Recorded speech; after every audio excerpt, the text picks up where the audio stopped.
form. We are live. It is Friday. Happy end of the week or happy weekend, whatever people say. Hope everybody is well. It has been shitting rain here. So, mans are indoors. And what a perfect evening for a podcast. This is going to be a good one, folks. So I'm going to get right into it. This is 61. All right. So, what's good, y'all? This is C-Certified Brewhead, and welcome to episode 61 of Beer and Other Shit, the podcast, Adjunct Series, Quarantine Edition. This evening, we have a banger. We are bringing back a fantastic fave guest from a few years back, which is something that we've been trying to do a little more lately, is catch up with some homies that we haven't had on for a while. But before we do that, we're going to get to the sponsor. Once again, for the next, like I said, what is it? It's the last day of April. So from April through June, we are going to be sponsored by Dr. Nick's amazing man stuff. Look at this. It even matches my Kahnawake t-shirt right there, which is a bit of a cock tease to who we're talking to. So these guys are a beard product company based in Massachusetts. They are super dope. We had them on the podcast a few weeks back, and they broke everything down. And the reason why, you guys probably noticed, we don't do like sponsorships like that. It's not that kind of party. But these guys are super cool. They were friends of a friend. And we really got along. We really aligned on a lot of things. The way they approach their business is very much like craft beer. They are actually this particular product is called Beard Beer. They make all sorts of beard products, oils, balms, and sanitizers right now. This is called Beard Beer. They have an IPA and a stout. I tapped the wrong way around. And they're directly inspired by local New England beer. I think the IPA was from Maine's Lunch, and the stout was from a stout, unfortunately, I cannot name because they are canceled, but a very good stout nonetheless. Basically, these products are all made in the States, including the bottles, the tops, everything is all locally made. They use essential oils and not that cheap-ass fragrant oil shit. Super trash. No one wants that. These are actually, they're from Hawaii, and they're blessed by a Reiki master as well. And they get sent across to Massachusetts to be assembled and put together. They're super expensive. Like, I think it's like 150 US, like for 1 ounce of the essential oils, which they build to make this. So they only sell these for like $20-something US, which is great. These particular ones I'm talking about tonight are the beard beers that I just mentioned. And they're doing a series of these with brewmasters from massive breweries, Treehouse, Trillium, Lawson's, Vitamin C. It's actually really impressive that they're connected with these folks because they are in the craft beer scene. If you want to get these, and look, I've been using them since January. I use it every single day now to keep my beard luxurious. It's definitely feeling softer. It's never been something I quite like because I don't like the oiliness, but they don't do that. You can put just the right amount on. Smells great. Particularly the IPA, Dr. Nick told me to use the IPA with their beard balm number 7, and you put a little beard balm on top of that. Mate, it's glorious. So if you guys want to get these, and you definitely need to get them for the beard-having individual in your life, we have a link in the description right now. You can get 15% off your order, which is very kind of them to do that, using the code BAOS21. And if you order, say, 2, which you probably really don't want more than 1, that'll come to over $40, which makes it free shipping across North America. So that's what you want. Get these on your face hole. And on that note, back in 2018, we hung out with this brewery who actually changed the game in Quebec. In Canada, they did something very, very unique. These guys it's been very cool to watch them grow. We went there pretty early on, and just to see how they've grown and the quality of the beer, where it was already fire, just kept, getting better and better. So I'm genuinely excited to bring it back on. And I've got 2 of my favorite co-hosts on the planet joining me. We have Drew from Kahnawake, Matt from Vox&Hops, and Noah Forrest from Beerism. Guys, make some fucking noise. Hey! Look at this wrestling bloke out here. I love it. I almost feel like we should do the roasting. Yeah, we didn't get the memo. I feel like we almost need to do that. When we do the thumbnail, we're going to put that shit back on. Yes, there's no question of that. And maybe play the guitar at the same time. Yes, please do. And like smash it on the camera or something. How you boys doing? Good, you? Yeah, man. Out here. Happy to see your smiling faces. It's a beautiful thing. Welcome back, Drew. It's been 3 years, I think. About that. It has. I actually just checked the date of our last video, and it was towards the end of May 2018. So it has been quite some time. Okay. Almost exactly. That explained the rain. I just recall torrential rain. And we had jackets and stuff. We had jackets because I think it was that unseasonable cold that Canada has blessed us with, but not this year. God damn it, it's on and off. But yeah, boys, welcome back, Matty. It's been a while. I think you've been since last year as well, eh? That is correct. I think the last time we were all together, we were wearing blindfolds. We were. It was a problematic episode. And Noah, you were last week. So Yeah. You're out here. Yeah, it was a couple days ago. It kind of feels special. like that. It just never ends. These old pods. We got a couple quick. What is that? Oh, that might be. I don't know. Oh, God damn it, Drew. I was adjusting my volume for like way too low. I respect it. We got a couple quick comments. Philippe is in the building. What's going on, brother? Beer and a bozo. What's good? Yes.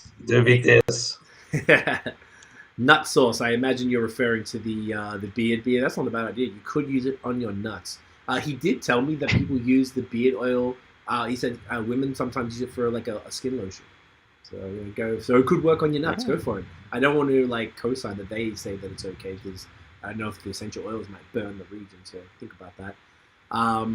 Philip's in the building and he's saying noise and now they're talking in French. All right, boom. So let's get into some gosh darn beers, boys. We're gonna do this first one because it's got some pretty faces on it. Look at this bad boy right here, mate. Yes. Yeah. Around the corner, nice little collab with Champ Libre. Drewski, you want to tell us about this one, man?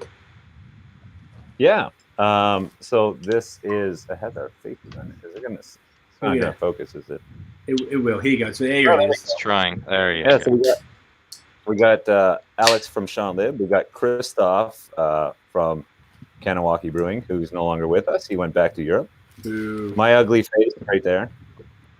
Gorgeous. And then we have Olivier and Annie from Champ Libre as well.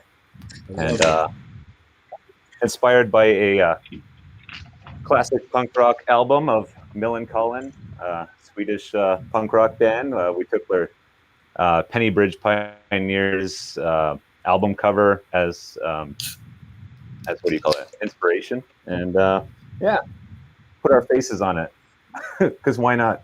Why not? I love it. And I imagine it's called Around the Corner because you guys are only a few minutes apart, a few minutes drive, if I'm not mistaken. Yeah, so the last one that we did together was Proximity. Obviously, proximity means that that we're close. So, and that was spelt in French. So this time it was done on our turf. So we got to choose the name. Everybody collaborated on the name, but why not go with something a little bit? Our clientele where we are tends to be a little bit, I guess, anglophone or whatever like that, and so we went with more of a expression of being close to one another's. I like it. Smells amazing. So it says it's a double dry hop pre-prohibition smoked corn lager. What does that mean? Yeah, so we wanted to be super ridiculous with the style name. And it's actually kind of kicks back to our original collaboration that we wanted to do before Proximity. Was we wanted to do a smoked brown lager, I believe it was, and they had set up a smoker to smoke some malt, and I kind of threw out there like, let's do some smoked corn, and then the whole idea got nixed, and we just ended up doing an IPA. Because I guess that's what everybody was kind of expecting us to do, and then I feel like that's a story of everything too. Yeah, everyone's always like, then we just had to do an IPA. So that said, is when we wanted to do some collaborations for our 3rd-year anniversary, we started kicking around the ideas. Of course, we wanted to do one with Champ Libre. They've always been great friends of ours. Us being so close, it's easy for us to help each other out. We're missing an ingredient, they're missing an ingredient, or whatever it may be. So, we've always kind of helped each other out. So it just made sense that we do a collaboration for our 3rd-year anniversary. And then when we're kicking around some ideas, I'm like, let's bring back that smoked corn thing.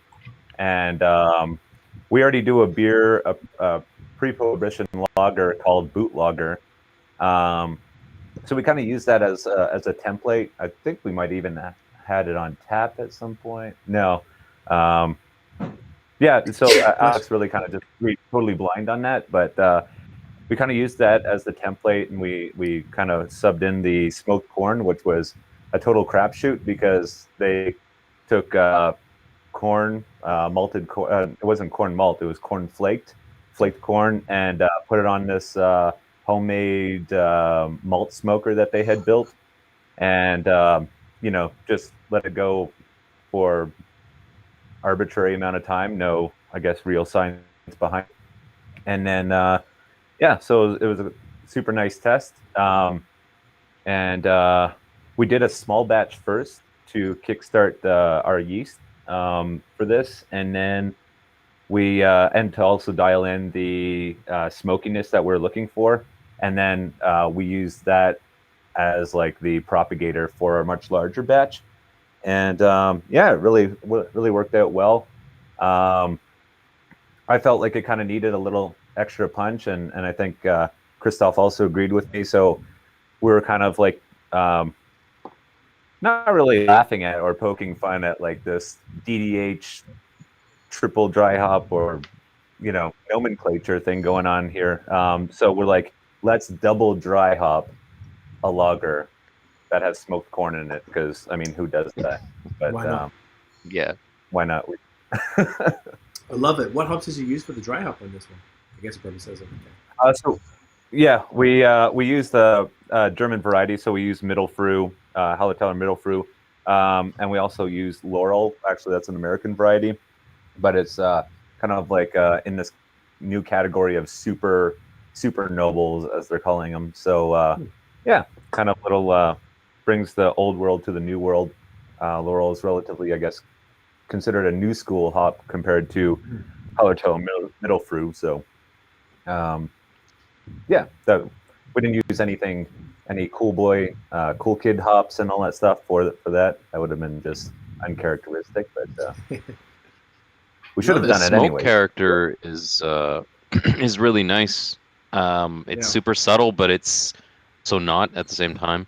Like it works with the profile. It doesn't overpower. It doesn't smell like bacon or taste like bacon. It's really it's quite nice. I remember like when Alex was first experimenting with smoke, he did a beer where it was a bit too ashy and campfirey. Whereas in this is really nice. It's super subtle, but again, it's very apparent. Yeah, we wanted to kind of keep it dialed down too, because I'm not a big fan of smoke beers. A lot of people out there are not really fans of smoke beers either. Yeah. We didn't want it to be a Rausch beer either. And like sometimes if you get like even this peated character, it can really go south on that. You can really end up getting something like a felt marker character to it. And we definitely didn't want that. Definitely needed to be kind of in there, balanced. And I think like the hop character too, just kind of gives it that little complexity. It's not super in your face either, but it's definitely a layer on there. So it's I love it. Beer and Bozo is asking, is the smoke phenolic at all? I wouldn't say so in any shape or form. Yeah, like I imagine phenolic just means banana, right? Yeah. I mean, I wouldn't. Not necessarily. Would you consider this beer phenolic? I wouldn't, personally. Definitely not. No. No. Super interesting. I know what you mean about this. I feel like there's like a fine line between like no one was saying bacon or campfire, and just nice and subtle. And I feel like you're kind of writing that, and the DDH brings it kind of to the background and increases the subtlety, I guess. Which is pretty cool. I'm not a huge fan of smoke either, so I feel you. I feel like the smokiness comes on the nose at first glance, and then as you're drinking, like that smoke's already on your palate, it's already coated your mouth, and then when you go back, you smell it now. It's like you get a bit more of that spicy hop character that's in there, and that smoke is kind of like subdued.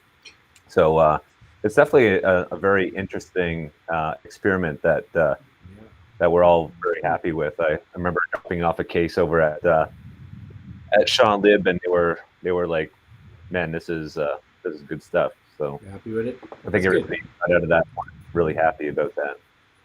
Very cool, man. I love that. And this is only the second collab you guys did, then. So it's only the proximity in this. Yes. Okay. Yeah. Love it. You did proximity 2 times, now, right? Yeah. Yeah, So, I think they did it a handful of times at their place, and then and that would be kind of classified, I guess, the first time because it got sold out pretty quick in some of the distributors and stuff like that.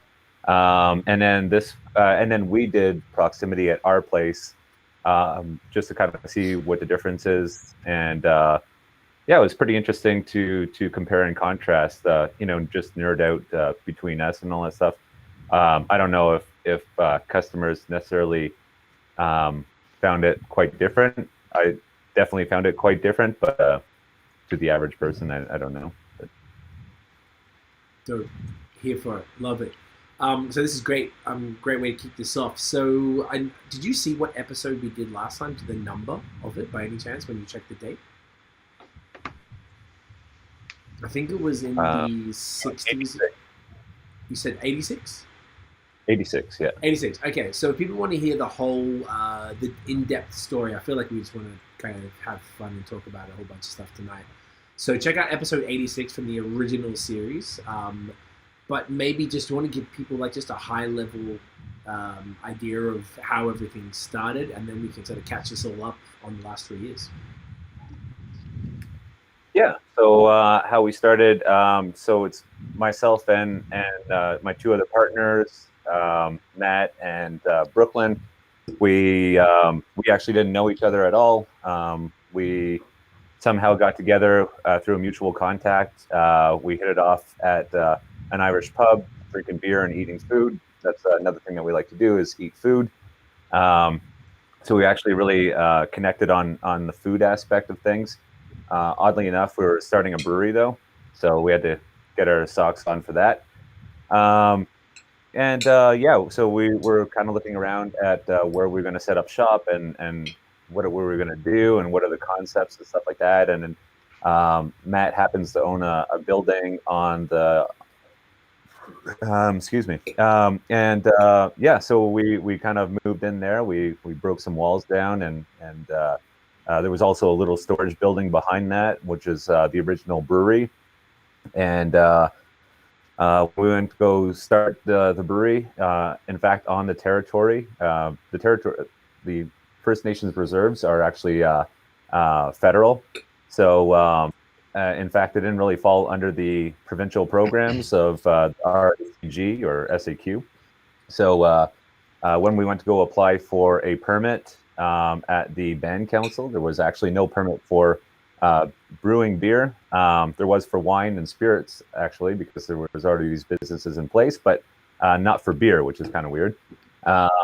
So it took about a year and a half of us sitting around with the band council. There's also an alcohol control board that's kind of like the RACG, I guess, and their lawyers. And we sat around for about a year and a half to make these laws and regulations on brewing beer. And that was a really fun experience because, a lot of times when you're going to apply for a permit to do something, you don't actually know 100% of everything that you can and can't do. But since we're on that round table discussion, we got to put all our cards on the table. Like we wanted to brew beer, but we wanted to wholesale it and retail it. We wanted to put it in cans, bottles, and growlers, and kegs and all that stuff.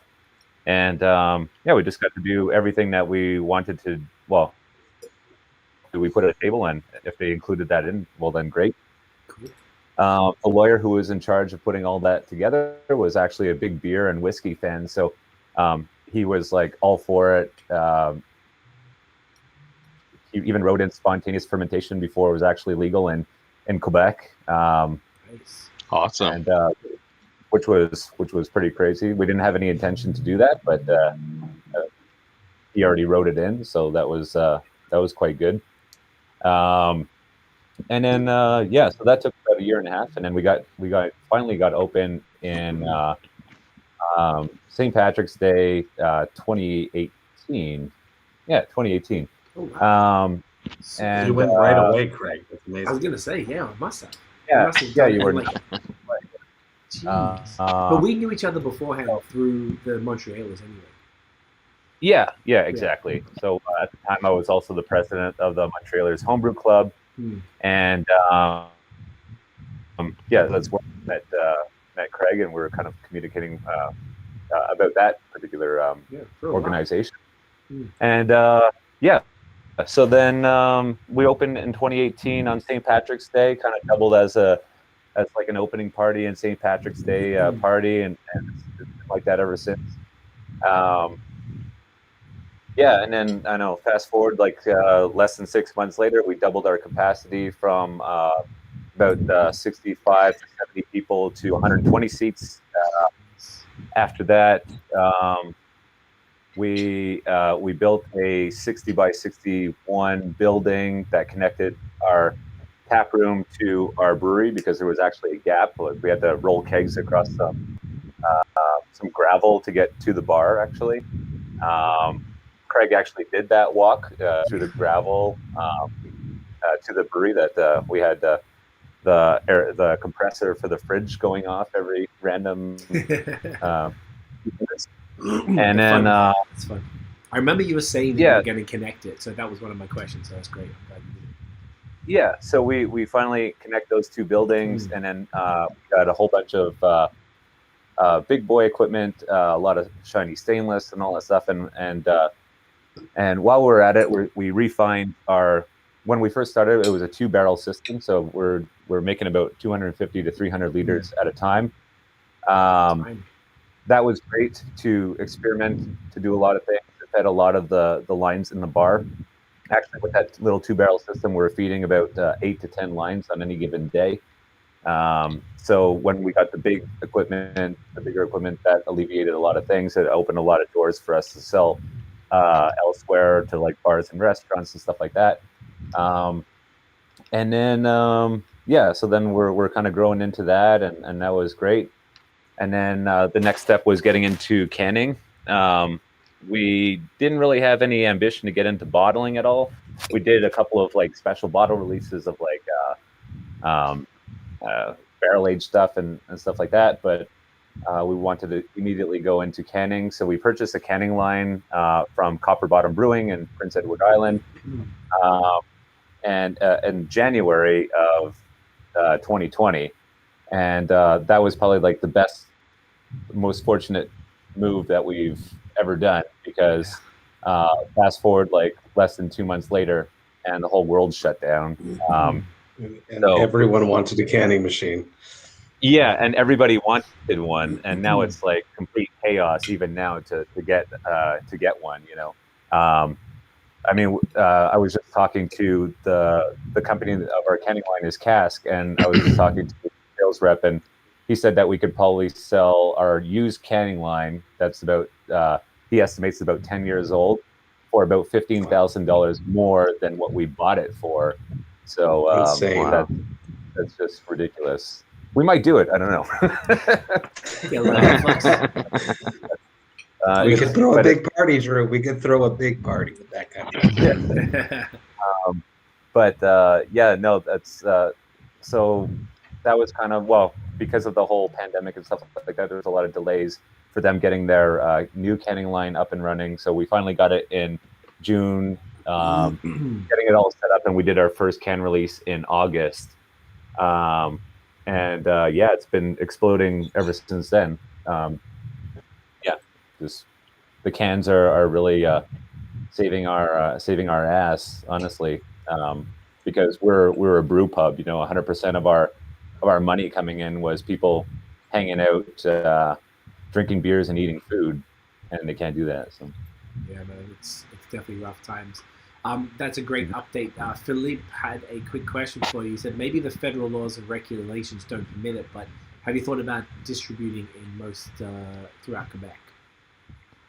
Yeah, so actually, we're really starting to buckle down and do our homework on that, because there is a lot of demand. I think at least every week we have a different beer store hitting us up, trying to get our beers and all that stuff.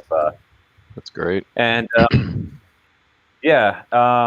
and that's it. Like there's just like a lot of demand, and we could definitely grow in that sense. But I mean, we don't want to explode either. We have like I guess a decent amount of success and all that, just selling 100% from our own door. So I mean, we sell it in like about 13 other stores on the territory too. So there's that. We're doing like mini distribution, I guess, local distribution. But yeah, I mean, right now, like we're still it's still like a humble experience in my opinion. Like we're still trying to. I still feel like we're still trying to figure things out, and I just wouldn't want to blow up and all that stuff, but too fast, anyways. But No, yeah, I mean, we are looking at that, though. that's Good good question, though. Are you able to like? Obviously, I'm sure you have beer styles that sell better than others, but selling out the door, are you able to like turn over your IPAs fast enough and stuff like that without having to do distribution? Yeah, yeah, exactly. Like there, of course, the IPAs always seem to fly out the door, and I guess it's a good thing that lagers can hang out a little bit more in the fridge, Right. because those definitely move a little bit slower. But we're still investing a lot of our time and effort into lagers. I think that's kind of where it's going to go. And at the end of the day, it's the beers that we like to drink too.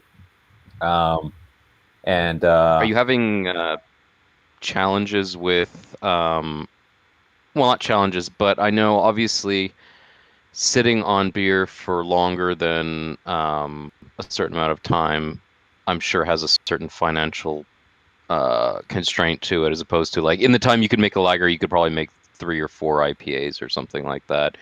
Yeah. Is that challenging in the brewery? Because you seem to consistently be doing them. So I was just curious.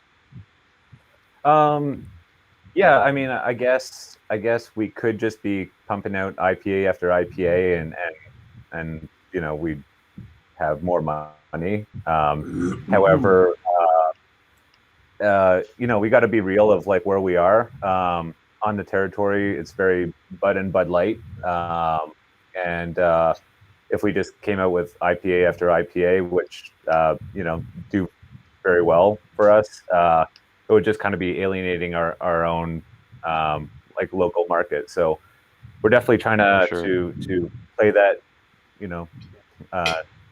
dance on that line kind of thing.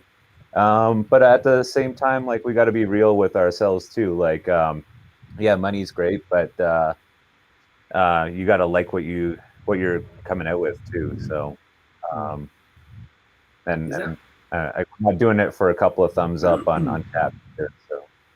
Was that because I did, when we went by there, I mean, you were definitely, I guess we'll talk about it more after, like, you had the first hazy IPA you did, which was killer, and it's amazing, like, you've just improved this beer over the years, and every time I've had it, I'm like, Jesus Christ, this is amazing. So I've noticed that you had done the lagers. Was that something that you always wanted to do, or did you do it more in response to the local demand that, you do need to be perceptive of the fact of where you're located, and that you're going to scare people away who are looking for a bud experience, and then you give them this murky yellow thing, and what the fuck is this? Yeah. Was that why you did, like, what made you do the lagers? Actually, not even the local demand or anything like that. To be honest, like our blonde ale does phenomenally well on the territory, so we don't really have to. We didn't have to go into the lager route really. The thing, I think the big kicker for me as a brewer was having Christoph on board. He's European. Him being Czech actually was a big thing, and like one of the first beers that we brewed together was when I was training him was Beast, and he just really didn't understand that like people wanted this cloudy mud looking thing. So it was like that was like the funny part about that whole thing. But he kind of opened my eyes to European style lagers, and kind of like in a fluke sort of accident too.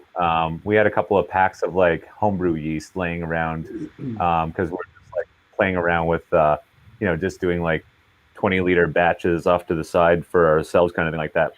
And he's like, let me just take this lager yeast and throw it in there, and he didn't even like check what temperature it was fermenting at. And I'm like, this is going to be a total nightmare. And then it ended up being like actually pretty decent. So that was kind of like, man, maybe it's not as like complicated as I have it in my head, because as like a home brewer, I did one lager and it was a complete disaster. Like it tastes like full on shit. So so like I always had this notion like it's really difficult until he kind of like broke it down, I guess, in baby steps for me, kind of thing, and then introduced that. So he was really in charge of like the lager program. Like, you just, here you go, kid, like run for it. And so he's the one that kind of kickstarted that. And then the funny thing is that the obsessions became like inverse. Like, he would go out to different like breweries or stores and pick up like hazy IPAs, and I would go to breweries and stores and just pick up lagers, you know. I'm like, look at this one, look at this one, look at this one. So funny. So That's great. At this time, though, I still have a very North American vision on that. Whereas like this one's not like, you know, nice and clear and clean. Like, we wanted to go with more of a rustic lager on this one. But like, and even like Matt's crisp pop didn't care about clarity, because we wanted like a little bit of that haziness. People kind of, you drink with your nose and your eyes, so people knew what they were kind of getting into. So we're not concerned so much about clarity for those ones, but like a good, you know, German Pilsner needs to be nice and clear, in my opinion, anyways.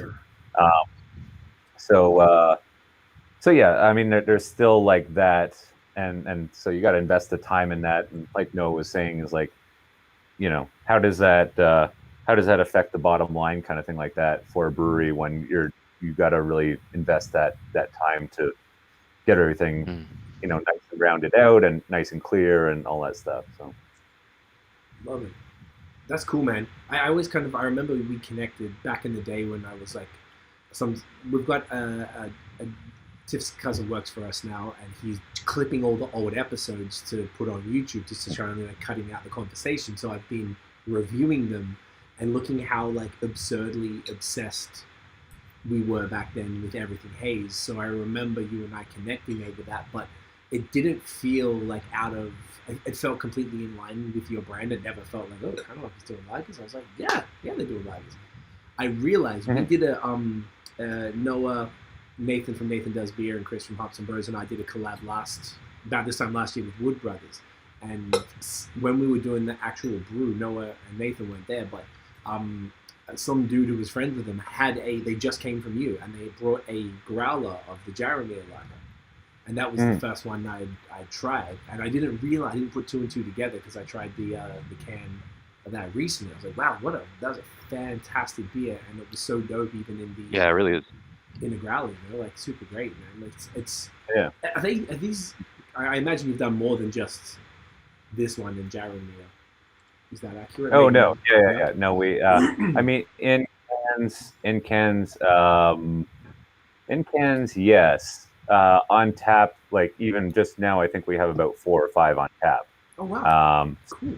We always have a good collection of lagers, and not necessarily like clean traditional ones. We play around with that as well. You know, like right now we have 2 liters apart, which is kind of a pun with the 2 meters apart. But that's like a hopped up lager. So kind of like a little bit like the crispy to that level. You know, kind of marrying the IPA with the you know, like a Pilsner kind of thing. So then that one's done with like cool kid hops and all that stuff, and then you know, but then we'll go even like right now we have Arnold Schwarzenegger, so Schwartz is dark, lager is lager, so it's the beer or dark lager. So we have that on tap right now. You know, we have a Vienna lager. We also have, which is a little bit more traditional. We have a German Pilsner, which is obviously more traditional. So, I mean, that's 4. I'm missing one, but yeah, we always try to keep it on there. You know, growlers are still going out the door a little bit less than that because of cans, but you know, it still gives us time to like play around with different things, and yeah, it's definitely a different dynamic with the whole COVID lockdown thing, but for our small system at least, but still like to come out with since you're playing so much with loggers, it seems that you're able to kind of like go in different directions and experiment. Do you have any like, I mean, without spilling the beans or whatever, but do you have any like interesting lager fusion ideas? Because I mean, like, I feel like, you know, when it comes to everything else in beer these days, whether it's throwing Captain Crunch into your boil, or, you know, Oreo cookies, or milkshake IPAs with random fruit or whatever is going on, it'll be interesting. I say it will be interesting. It would be interesting to see some fun stuff with lagers. I don't necessarily mean like silly stuff, but Lactose. like crossing styles, Lactose lagers. Lactose lagers. So I was curious if you had any thoughts about that, or like, do you have any visions of new kind of, not that you're going to like set new trends, but like ideas that like maybe haven't been thought of before? Yeah. Well, I don't know, like, because right now I think that's the fun thing about lagers is that it's kind of not really uncharted territory, but I would say like, you know, everybody's kind of playing with, you know, loading the shit out of an IPA with, you know, you were talking about ballpark mustard lager. Nice, that's a good idea. But you know, like people are loading the shit out of like an IPA with Cheerios or Fruit Loops or whatever like that. But like, what is if somebody went back and said like, oh, I'm making like traditional IPAs, like nobody even knows what the hell that means anymore. Yeah, exactly. But, in terms of, and I think that's where lagers get away with it, is because you could get away with just doing traditional style lagers, and then you can go the opposite way of doing something weird or something different, and people are still going to remember. Like, you can basically fill your whole tap list or you know, product list of like, oh, we have the traditional side, and then we also have the weird thing, and that wouldn't be like too weird for anybody to grasp their head. I don't think we're gonna go like put Captain Crunch in anything, but you know, we have talked about for the summer at least doing maybe potentially some fruited lagers, and yeah, I mean, just I don't know, more of the same, I guess. We had a series where we wanted to just kind of do, you know, marrying that IPA with lagers, you know, and doesn't always have to be just a straight up Pilsner either. Hasn't really been with like an amber lager or like a Vienna lager or something like that. Lager. So I don't know. I don't, like, not off the top of my head do I have anything like you know, like Captain Crunch Cheerios thing, but I think there's a somebody's gonna invent something, and then we're all gonna have to do it, I guess. But the fruited lactose lager. We did lactose lager, sour smoothie, barrel aged glitter. Yes, the glitter. Yes, the monstrosity, as it were. The monstrosity. Yeah. Some might call it. Yeah. On that note, do we want? I noticed there's a few empty glasses. Do we want to move on to the next brew? And if we do, sure. Which beer would that be? Whoever decides to. I imagine Uncle Drew, you're in charge here, mate. I don't know. You guys pick. So I drink my every day, so I mean. So you're like, what? Okay. Well, boys, we have. I guess we have Jaromir, another lager, if we want to continue the crispy train, or we can move on to the IPAs, which we have numerous to select from. Does anyone have a preference? I am completely down for anything. Well, I feel like we've been talking a lot about lagers, so we should keep going on that train. Keep the Jaromir? Boom. Not a bad idea. I would go. In the door. We're very interested in it. Obviously, we're going to hit some haze afterwards, but let's dance with some Jaromir. I like your. Oh, it's Jaromir? I think the that is. Yeah. Oh, okay. And isn't it like a sports guy or something? He's a hockey player, a great hockey player. Man, I even know that, and I'm just as bad as you. Really? Oh, okay. What is he? Who does he play for? But I'm also from He played for Canada. the Penguins. I want to say, am I correct there or am I wrong there? Is that? Yeah, he used to. Well, he It's played good. for a whole mess of teams through his career, but he's actually he's a Czech hockey player, and now he's back in Czech Republic, and yeah, he's like 40. I want to say 43, and he's still playing. So What's his that's, real I think last a lot name? better than what we're doing right now. So. Doesn't he have Jaromir like Lägr. Yager. because I saw when I was Hence posting about hence this. the pun. Yes, when I was posting about it, people were like, "Oh my god, that's an amazing name." I'm like, "What?" But the local Quebec sports covered this. No, Drew, yeah? they came and interviewed you about it, or did a report about it? Yeah, you know, it's pandemic, and there's like no sports going on when RDS writes an article about a brewery Look at naming the a beer. clarity on that. Oh my god, that's beautiful. What a fucking Gotta gorgeous grab it. beer. But that definitely blew up that beer. I mean, I think we sold out like the next day of that, and then people were angry because we didn't have more. And so anytime I can RDS understand. wants to do that, that would be great. They can do it every week if possible. If you I'll be could. right back. Yeah, brother, no problem. Beer and a Bose is saying somehow Noah's can is barrel aged. You know what? That's how Noah gets down. That's right. God damn it! I have This is the a- one can. The one barrel aged can. That's all. Very very small barrel. Yes, they dumped all of it, gave me just canned one can, and then And then that's gave it to me in a gold case. This is such a good beer, man. Like I'm super impressed. I think. Oh, it really is. I actually had it for the first time last week. It really? got caught in the back of my fridge, so it was No. even. It was a bit older. I mean, it was like 3-4 months, which is That's totally nothing fine in for a a lager, lager. and it blew my mind. Yeah, man. So I'm so excited to have it again.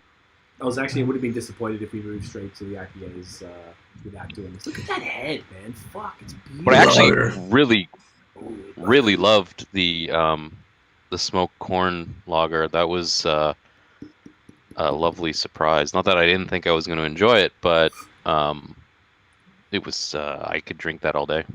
Oh, I feel that. No, I love that brew. It's one of those summer crushers that you can just, a desert island beer. I'd be super stoked if this was my desert island beer.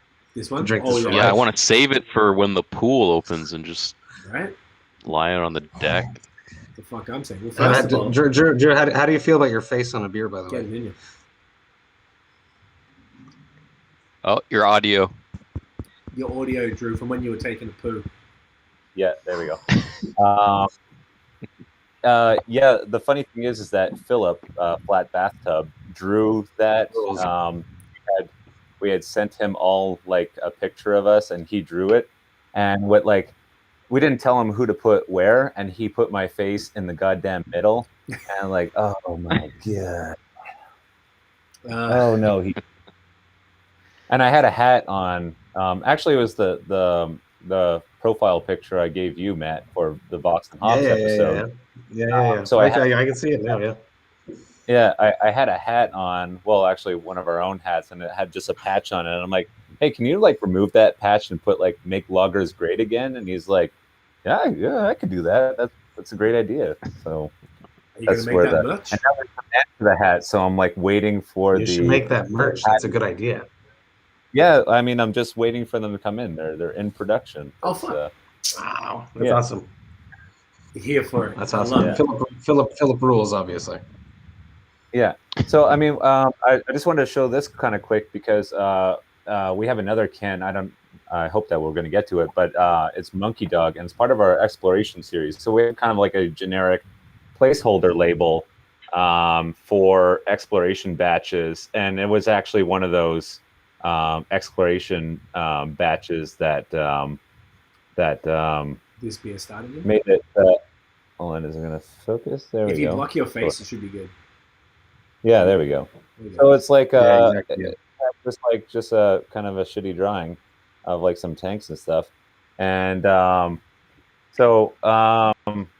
so it's kind of like we're going to test it out to see if it works, and I think RDS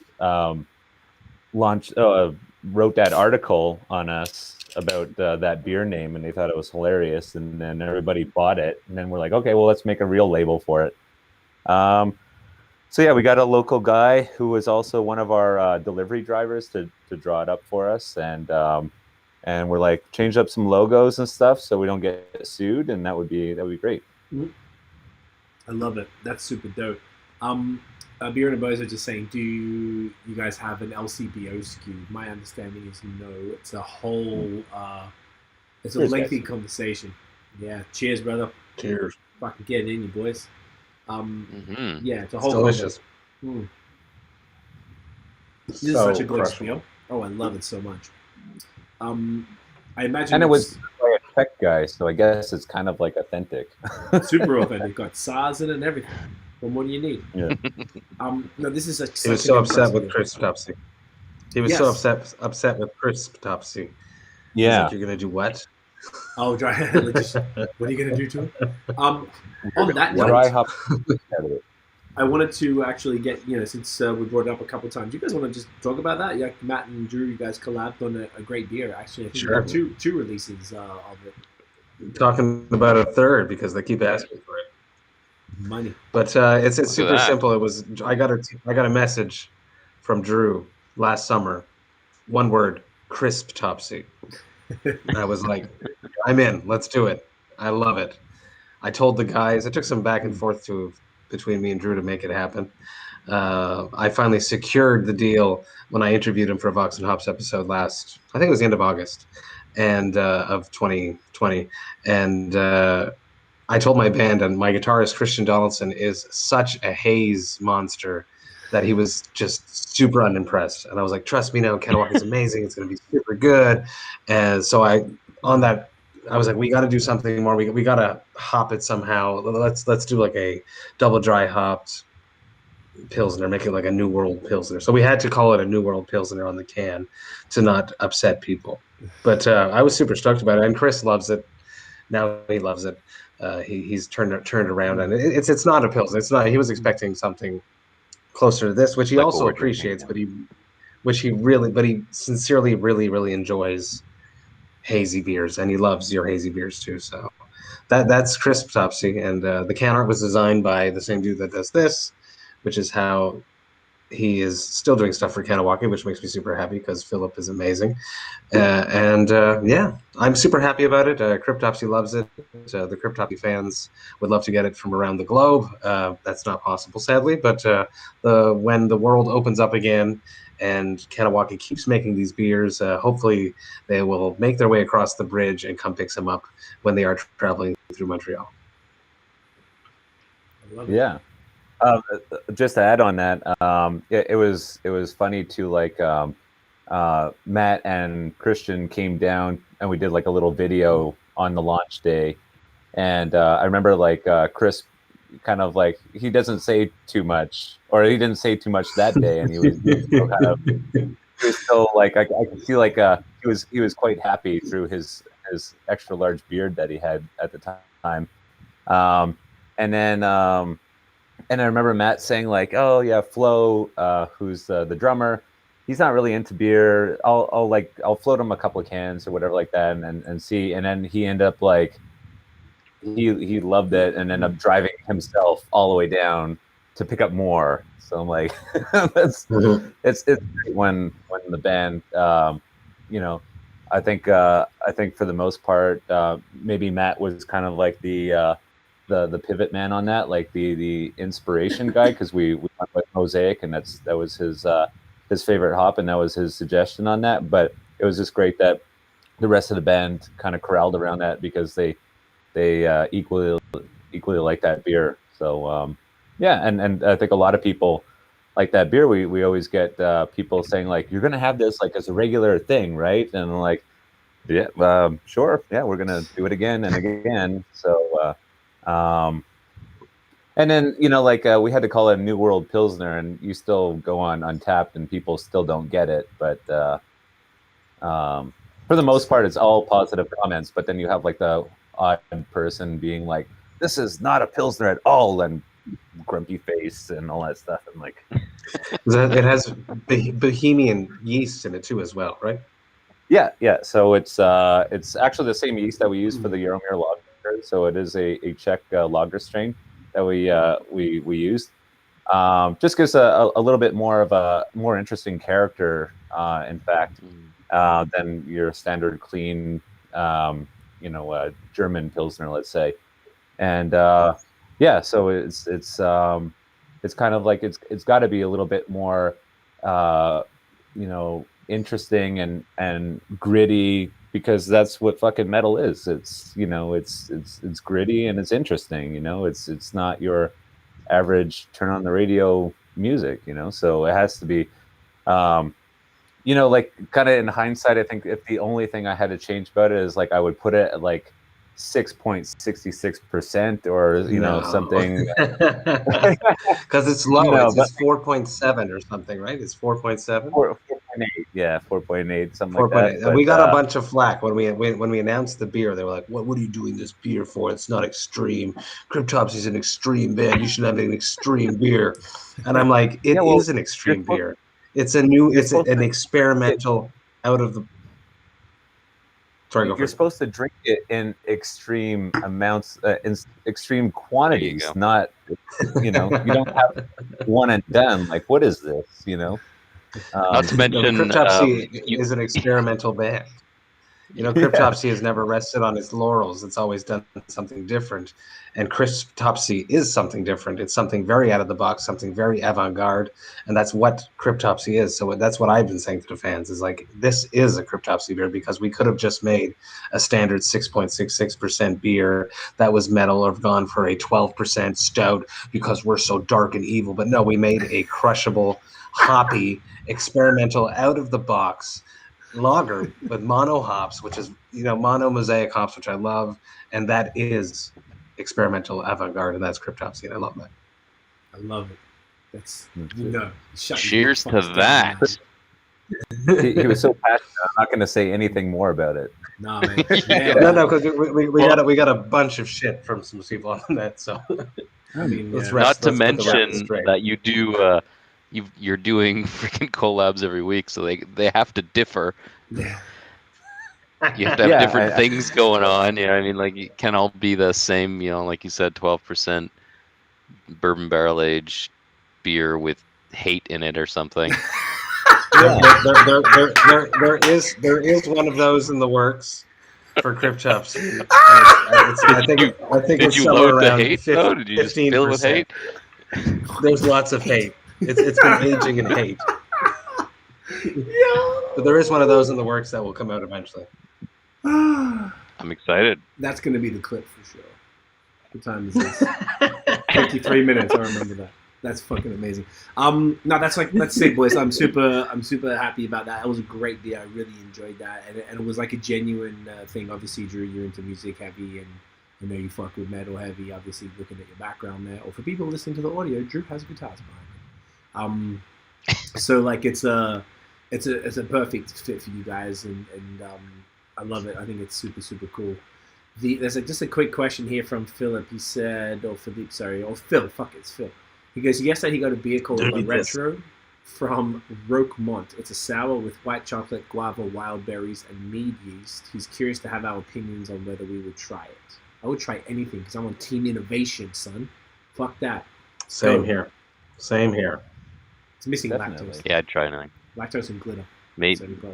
There's some lactose in the white chocolate there, buddy. Oh, yeah, good point. All right, I'll take you should have like lactose in your fridge, like a pump that if beers don't have lactose, you just go to the fridge and like boom, boom. Yeah. It's not a bad idea. Or it's like Starbucks drinks. He's got like a pump, like, oh, just not enough lactose. Yeah. Just add it in. Call me Becky. I actually was doing that one time. I wanted to take like a cup of lactose from a brewery just so I could keep it at home and just add my own, just to give it a little stir, dissolve it like some like Nesquik or something. Just fucking. You did this? That should be a BAOS thing, like a merch item. Oh, it's not about add your own lactose. Yeah, just sell it in little baggies. One time during a podcast, I used to have my like friend the beard Scott. oil you were just talking about. Yeah. Ooh. We could put the lactose in Just the have a little beer. drop and just be like, oh, not enough. Oh, look, boop, boop, boop. You're onto something, mate. You're fucking onto something. One time we did a podcast with People's Pint in Toronto, and my friend Scott was my co-host at the time, and they brought out like a cup of lactose. I was actually going to take it with me. I didn't, and he did a fucking line of it on the table on the podcast. Gone awry. We were like out of control back then. I'm glad that beer was a little more like normal now. We just drink beer and talk and then Scott got married and had a kid and then grew up. Yeah, he grew up, and look at us, still doing That's the an same. option. That's The growing still up is an doing optional part of things. You both are. Look at this. That's a great point, Drew. Because you got 2 now. Congrats, by the way. Both you boys. Actually, I'm the only childless person here. I wonder if my semen works. Yeah. Okay. We got double You're the one. children. You're the one that can sleep. You're the one that gets to sleep in tomorrow. Oh, I meant every single day. Don't you worry about that. Well, it's not sleep in. It's just do what I want. You know. That's right. We're gonna do it eventually. I just need that nanny money. So then you just have the nanny. Yeah, to take care of it. You know what I'm saying? When you're 60 or something, you're gonna. I'm cool with that. I feel young as shit. I'm immature as fucking anything, bro. I'm putting lactose in everything. Beer and a Buzz is saying C's toilet paper is infused with lactose. Do I want it on my ass? I don't know if I want it on my ass though. I'm not really into that. I think you want it everywhere, bro. Yeah, that's a good point. Do you know what the funny thing? I didn't give a fuck about lactose. It was like 3 years ago. No one cares now. It's 2021, bro. It's about glitter. Never Glitter gonna was die, lactose. man. Hey? What'd you say? It's never gonna die. Yeah, it's never gonna die. Anyways, enough about lactose. Okay, beautiful. So, like, from when we did the interview, I guess it was in about this time in 2018 to now, I imagine a whole bunch has changed for you guys. So, like you were saying, like just to go into a bit more, has I feel like you, bless you, I don't think people really understand what you were describing earlier. So there was like the brewery in this like shed type of situation at the back, and your mash tun was, I think, correct me if I'm wrong, 4 times the size of your fermenters, which never happens. It's the other way around usually. So you had those little small mini fermenters where you filled up multiple fermenters with the same. Is that correct? Close. Yeah, close. So we actually had, because at the time, not many people were selling 2-barrel bright tanks. So what we actually had was multiple bright tanks. So after the fermentation was done, we would have to split the batch in at least 2. And so that allowed us to play around with a couple of different things. A lot of things like on the cold side, of course, but we could do a stout and then infuse the other one with something more fun or whatever like that.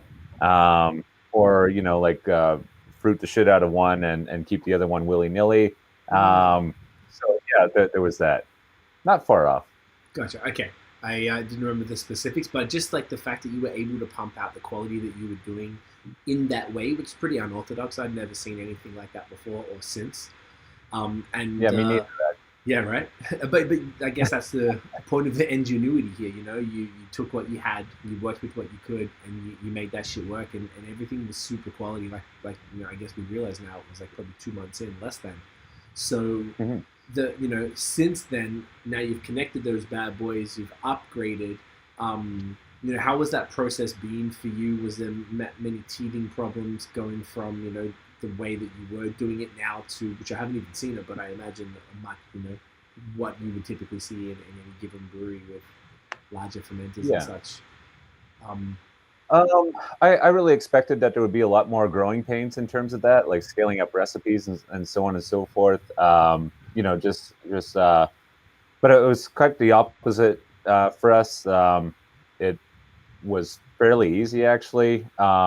Just to have temperature control on a lot of portions of the brewing process was like, wow, this is great, So yeah, like I'm still like I still scratch my head sometimes and think like, how did we get away with doing so many good beers? Actually, I wouldn't say great beers, but so many good beers on such a small like kind of homemade system, and yeah, it's like when I think we just got so good at like patching things together to make it all work that when we actually had like technology on our side this time. It was just like we knew how to drive a car because we had a shitty car, and then when we got a good car, it just made it easier, So, yeah, no, I mean, there was just maybe the small growing pains growing into things, but then it's just like after, a couple of weeks or even a couple of months, it's just like, well, that was easy. Let's move on to the next thing. And then like, I think that's why canning just became like a little bit faster than maybe it should have. But even canning, like we got a knock on wood, but I think we got a pretty good knack on that. We haven't had any like bad experiences or bad results of that. So, yeah, I don't know. Like, nothing really bad to report. That's good. I mean, that's what I wanted to just see what that was like as far as like, go on, man. I think he's got some fire canning abilities, because I forgot one of your IPAs in the back of my fridge for far too long. Cracked it open and it was fresh and delicious. And I wrote you, and you were like, "Yeah, it's because we got the canning down to the science." Because I was so impressed. I was like, "This beer is so old; it shouldn't be this good." I was very impressed. I think it was a proximity that you had done. Yes, yeah, that's quite possible. Yeah, it's just like, especially when me and Christoph were trying to figure out all this stuff. Like, we really wanted to negate like any bad stuff that can happen. So anything like any oxygen pickup, any I don't know, anything that can to possibly go bad at any little point. We really started nitpicking at a lot of details, and I think our beer really kind of stands up in cans. We're actually our buddies at Champ Libre are nice enough to let us use their. They have a fancy apparatus to have our cans tested, for any dissolved oxygen and all that stuff, and we've always been like really low. So that's like we're doing something good, yeah. So we don't want to fix what's not broken, and so good stuff. Absolutely. To rent one of those machines costs about $500 a week. That'll add up. That'll hit you. Yeah. Shouts the mic as well. Speaking of, yeah, go on, man. I was just say, speaking of IPAs, you guys want to open an IPA, or are you still working on? I'm not. I'm ready to move on. Yeah. Yeah. These crispy. It's okay. I'm used to. We just finished them later, mate. Don't worry about that. Because the IPAs, I really think this is like we really need to talk about this shit. Yeah, it's a good segue into that because that's key. Yeah, man. It's So which one do we want to do? I know we mostly have the same. What are you most proud of there, Drew, that you want to showcase? Yeah, out of these. Saying which one of your kids do you like the most? The one that's asleep. Yeah, I mean, out of those three, I'd say like let's go with the 3 hops this time, and that'll also make Craig happy because there's lactose in it. So there we go. I really enjoyed this one. I had it for the first time the other night. Yeah. So this one's a series, right? And this is number 10. It's always 3 hops, and you just 10. change it up. That's it. It's the same, relatively the same base recipe. It's evolved since 1, I would say, but I guess from maybe about 6 on or 5 or 6 onwards, it's been relatively the same thing. And then we just we choose a different combination of hops, and number 10 is the first one that we actually put in cans, and that also released at our 3rd year anniversary. So we do put a little bit of lactose in there just to kick up a little bit of that the fruit character on that of the hops, of course, and yeah. And once again, it's nice artwork from Flat Bathtub, who's Philip. So cool, man. Philip. Yeah, this might be my favorite can that you've this is beautiful, done. Bro. It's out there. The colors are insane. Definitely not metal, but I like it very much. Hey, metal can be pink, Matthew. Oh my god. Toxic masculinity. Pink is the new black.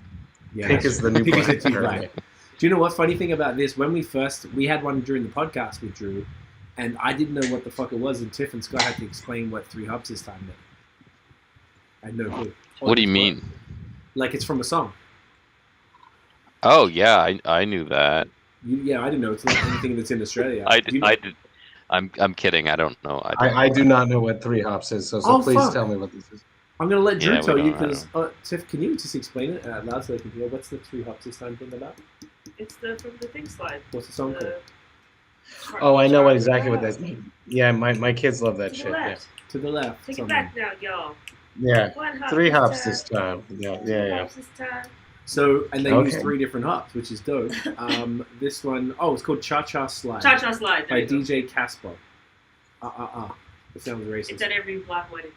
Okay. Do you want to take a photo? No, I got it. You got it? Okay. So, I'm gonna take a fucking picture of this, mate. Yeah, this is. You haven't even done your laugh yet, though. Oh, because do I need to do the laugh? The fake laugh?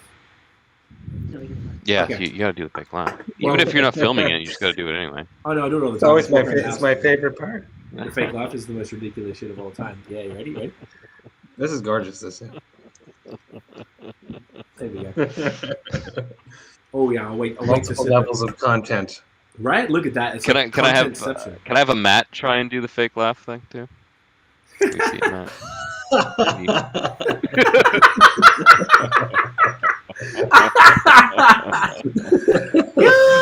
But I can stand like this for hours. Yeah. Hours. Matthew's a mannequin. Drew, we were just explaining when we went to the brewery. I didn't know we had this during the first podcast, like probably the first version of it, and I didn't know what the reference was. So you guys will have to explain it to me. And Matt and Noah didn't really know either. So then Tiff explained it to us because I forgot. But you also put it on the can, and you made our lads use it. Yeah, exactly. Can I ask, what are the 3 hops this time? I knew you were going to put me on the spot, so I'm actually looking for it. I don't actually have it in front of me. Just as I suspected, it has sold out since I sent it to you guys. So let me just dig that up. I know there's Amarillo in there. Shout out to Sherry. Yeah, shouts to Sherry. Yeah. Funny story about Sherry. I ran into her at our local coffee shop like the next day. So no, she rolls. Loving Sherry. Oh yeah, that is smooth. The lactose is subtle. Amarillo, Equinox, and Idaho 7. There you go. Oh, I love Idaho 7. God damn it. Okay. The pineapple on the nose is out of this world. Like it's just so bright and the passion fruit. And what I like about this beer is it's I don't know, everyone right now with good cause is doing the, I guess, 2021 New England IPA, which is, you know, teetering on the hop burn, or at least some very sharp kind of profile. Some people do it a bit more balanced. Some people do it a bit harsher. But that thing that we all kind of crave or whatever. And I feel like we're seeing less and less of like the earlier days of New England IPAs, or even like the Vermont style IPAs, or just like calling something an American IPA.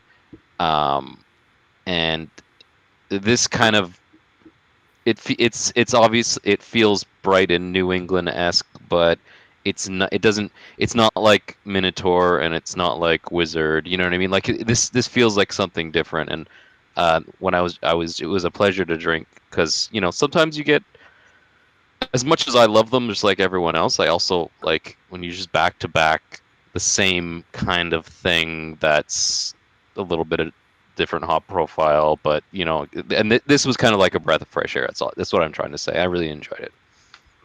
It must be so boring for breweries, just hammering out the same shit all the time. And as a musician, I would find it just so monotonous. Okay, let's change the hops. Let's do the same thing. So it's cool that this one, it feels completely different.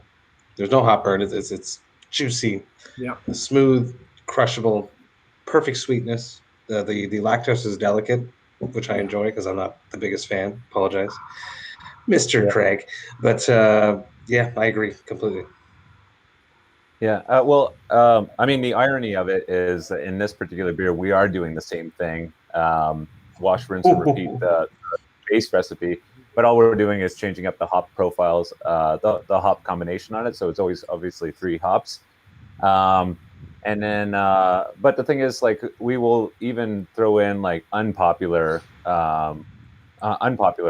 Like we've already done one with, in fact, Laurel, which is the one that one of the main ones in around the corner, which is like a super noble hop. We've already thrown that into this this beer before.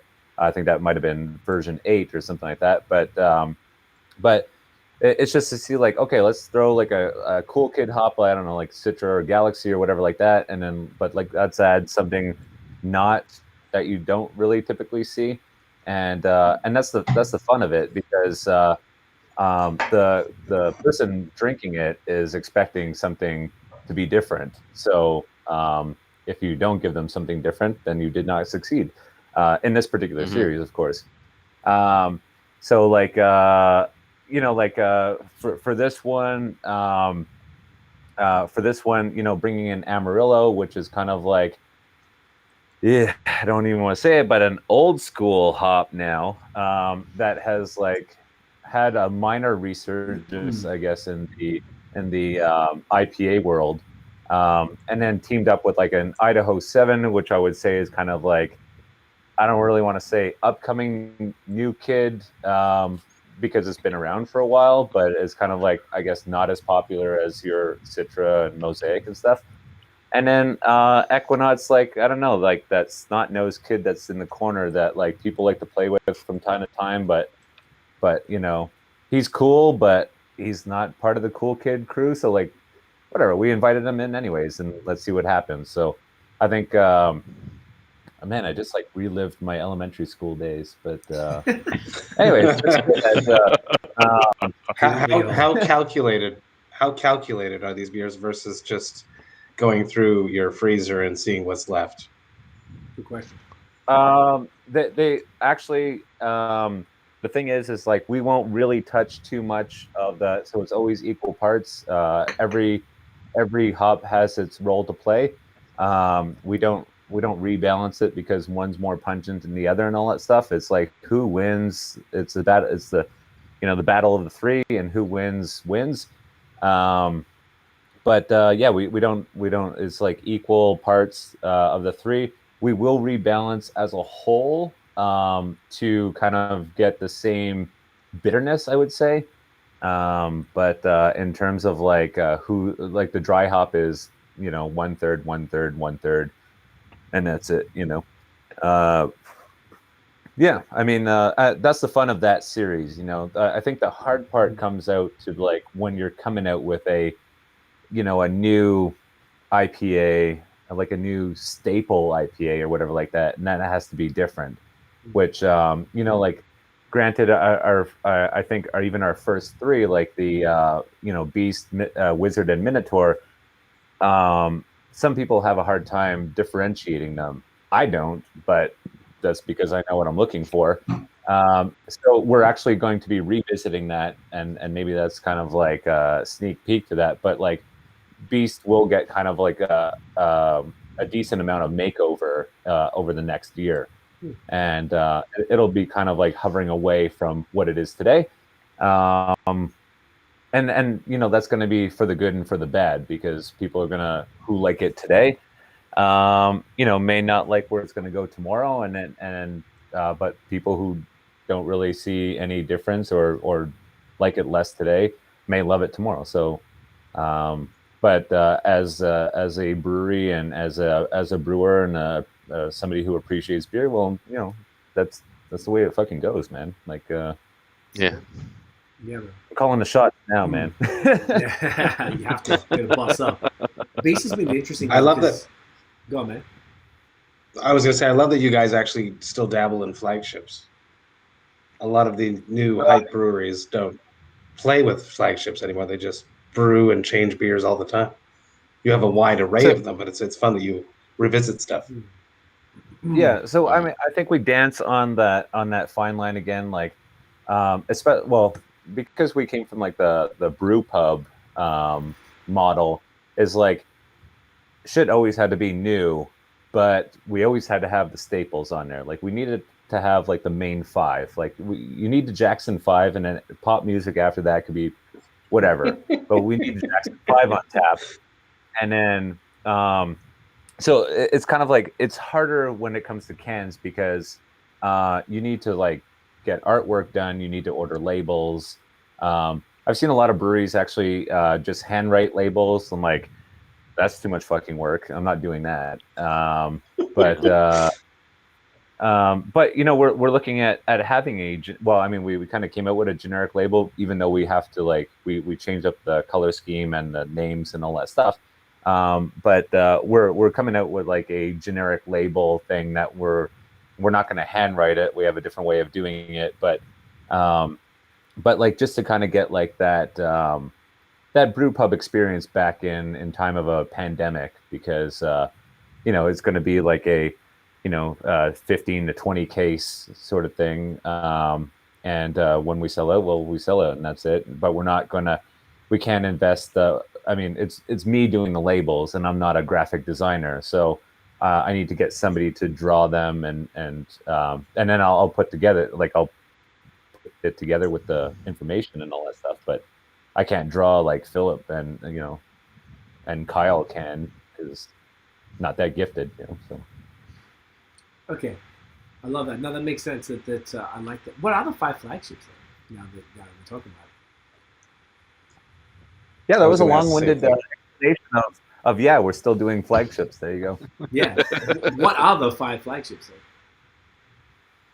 Well, on tap it was like well, we have Bridge, which is our blonde ale. We have All Right, which is our pale ale, which we do can. We can both of those. We have Hard Day's Work, which is our ESB, which is also canned. We have Bammer, which is our stout, and then depending on the times, we'd rotate through a wit beer that would be for the summertime, and then we'd have something different for the fall and winter. But we'd always have like that sort of the Jackson 5 on there, with like one of them that would rotate out. But then everything else would be just like us dicking around back there. So I love a bit of dicking around. Dicking around. The new small that I'm having thing is no, you're not. Oh, yeah. Put it in front of your face. Hold on, I'm. If you everything's block your backlit with the cameras, Yeah. So It's really hard, because if you block your face, it usually can do the bokeh because the camera's trying to focus on your pretty face. Oh, here we go. There you go. Look at that. there you go. Oh, what how a sick label. is that? Philip just totally killed it. And this is a reimagining of the Whisper Supremacy album artwork. Pilsner Supremacy is what the beer is called. So shout out to Chris Donaldson for coming up with that one. Killer reimagining of the artwork. I'm totally making a shirt out of that and selling a bunch of those. Cool. But yeah, man. It's so the cool. artwork for that, by the way. Yes. Yes. Why is there lactose in this particular version of the 3 hops? Has there been lactose in past versions? There has been lactose probably as of like version 5 or 6, I would say. In everyone, or just occasionally? Yeah, in every 3 hops Okay. since version 5 or 6, somewhere around there. Yeah. What was the thinking behind that? Obviously, aside from the fact that it's the fucking best, but aside from that, well, the logic behind that was sometimes we're not using the most face melting hops, like I had mentioned before. So to just help that the fruit, like to accentuate the fruit and all that stuff, if you add a little bit of extra sugar in there, it's going to accentuate that. And also we just kind of wanted to have like a different mouthfeel than most things, but it was really just kind of accentuate the hop character that would be associated to fruit. So if you give a little bit of sweetness, it gives that notion of like, well, that pineapple really punches. or that melon or whatever character you want to name in there really punches because you have a little bit of that backbone, that sugar, like that sweetness backbone to it. So that's the logic behind that. Even at that, though, we kind of subdue it a fair amount. This is actually probably the sweetest one, I would say. It's definitely the sweetest one out of the series, and but I don't necessarily hate it. And I felt like it kind of maybe dialed back a little bit with each week that it goes through, but that might be just my perception on that. But yeah, I don't get a ton of sweetness on this, so I don't find it cloying, or like I probably wouldn't even have guessed that there was lactose in this.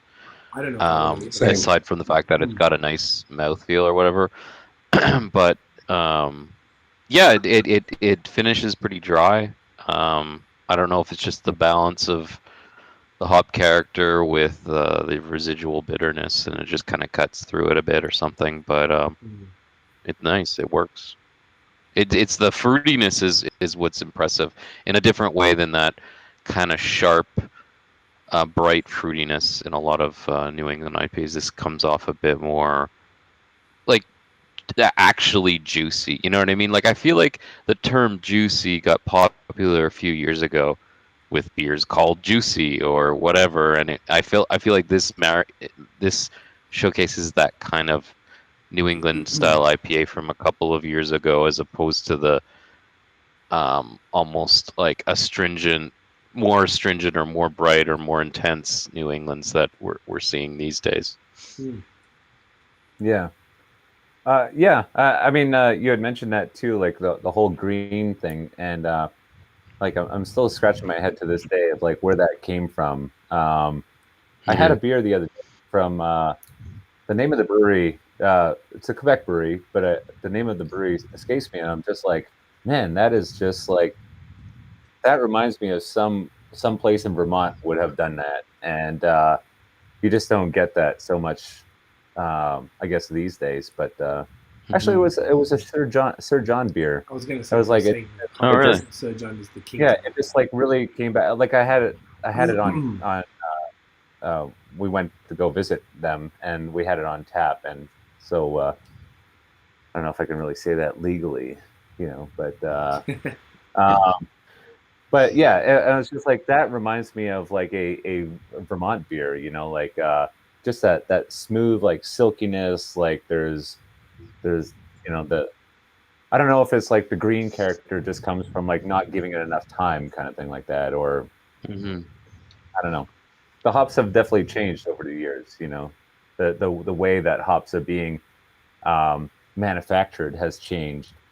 But I wouldn't say that's like a last year thing. That's been like, several years that we've dealt with this. So it's, I don't know. I know from my perspective, like I don't like green beers. Do we have beers that have released green? Yes. However, to me, like I hated myself for even having that out there. But it has happened. What was that decision? Why would you release something that you didn't want to release when you could have waited a week? Because you know what, like believe it or not, a lot of our New England IPAs will even lager. So they'll sit at 0 for multiple weeks. Which kind of like, when Noah mentioned it before about lagers, like you can pump out a couple of IPAs in the same amount of time of lagers. It's like we kind of also lager some of our hazies because they're interesting. They're just not they're just a bit too harsh in my opinion, and then so like I mean that one, I guess, and it was a version of Beast that went out, and I wasn't particularly happy with that one. Like it's sitting in a can for a couple of weeks and all that stuff. It definitely got a lot better. But like the beer should be 100% ready to drink when somebody buys it on day one. Whereas, like, in my opinion, it was a bit too green, and people liked that though. There was a lot of people who liked that, and I didn't really actually hear any negative feedback on that particular can. So, I guess people just like drinking sandpaper. That's pretty much what it comes down to, I guess. Especially if you have your own canning machine, you should be in control when you release stuff. Versus the breweries that have to can on the day that they've rented the canning machine. Yeah. No, exactly. That was it. I think at that particular time we're still like it was really early on in the canning days, so we definitely needed to probably get beer out there. But at the same time, it's like, we'll taste these beers daily, and if it's not getting any. If it's not getting any less green at that point, I'm like, we're not gonna win this battle. So the only way of doing that is really kind of getting it off that material, So, I think that was the idea of that one. And but that would be the only I think that would be the only beast that I would be like, or the only IPA or the only beer that I would say that I was not too happy about, But I think everybody has that one that gets out there. I think too, though. Yep. Sorry. I think as much as customers and clientele can be harsh, I think in this kind of like modern beer landscape, they're also kind of forgiving in the sense that you have breweries like Sorum, Sir John, just the ones off the top of my head that are like pumping out, especially like Misorum, that are pumping out new cans, like 3 new cans a week or whatever madness they're doing. And so I think as customers, people kind of have a certain forgiveness for like, I didn't like that one so much. That one was a bit too green, or there's something going on there. They're so experimental. I throw brewski and whereas there brewskis in that mix too. Yeah. But I think of the brewskis and the Misorums and the Sir Johns and all of the players. There are some that I think probably put. I don't know. Just judging by the stuff I've tried that have a bit more like, I can't think of a word that doesn't sound like insulting, but like I'm not gonna say that some of them have more integrity than others, but more like some of them will not put out a bad product, whereas in others seem to a bit. But anyway, all this to say, I think you're given your history being president of. Yeah, exactly. Your history being the president of Home Brewers Club, years and years of experience, expectations, kind of gone through the whole realm of what beer's gone through in the last, 10, 20 years. I don't know how long you've been doing it, but like there's a certain pride, there's a certain necessity for something, it to be how it should be. So it makes sense that like it would irk you to put something out that's slightly subpar. But when you have other breweries out there almost doing that on a weekly basis, the slight, issue that you have with Beast because it's a bit green, I don't think people are necessarily going to notice as much.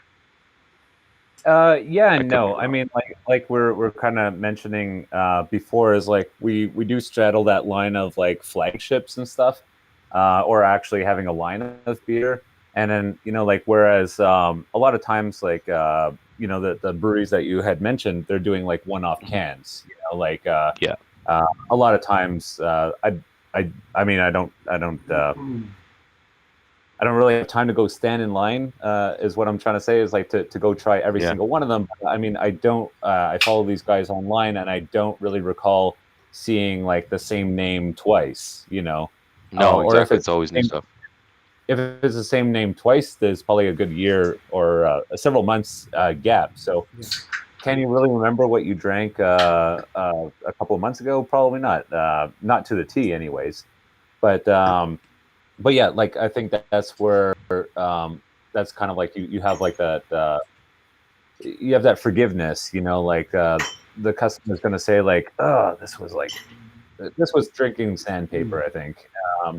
Versus like, and then especially if you're releasing 3 beers and 3 beers in a week, well then like one's not as good and 2 are awesome. You know, people are going to forget about that one that's not so great or whatever like that. Exactly.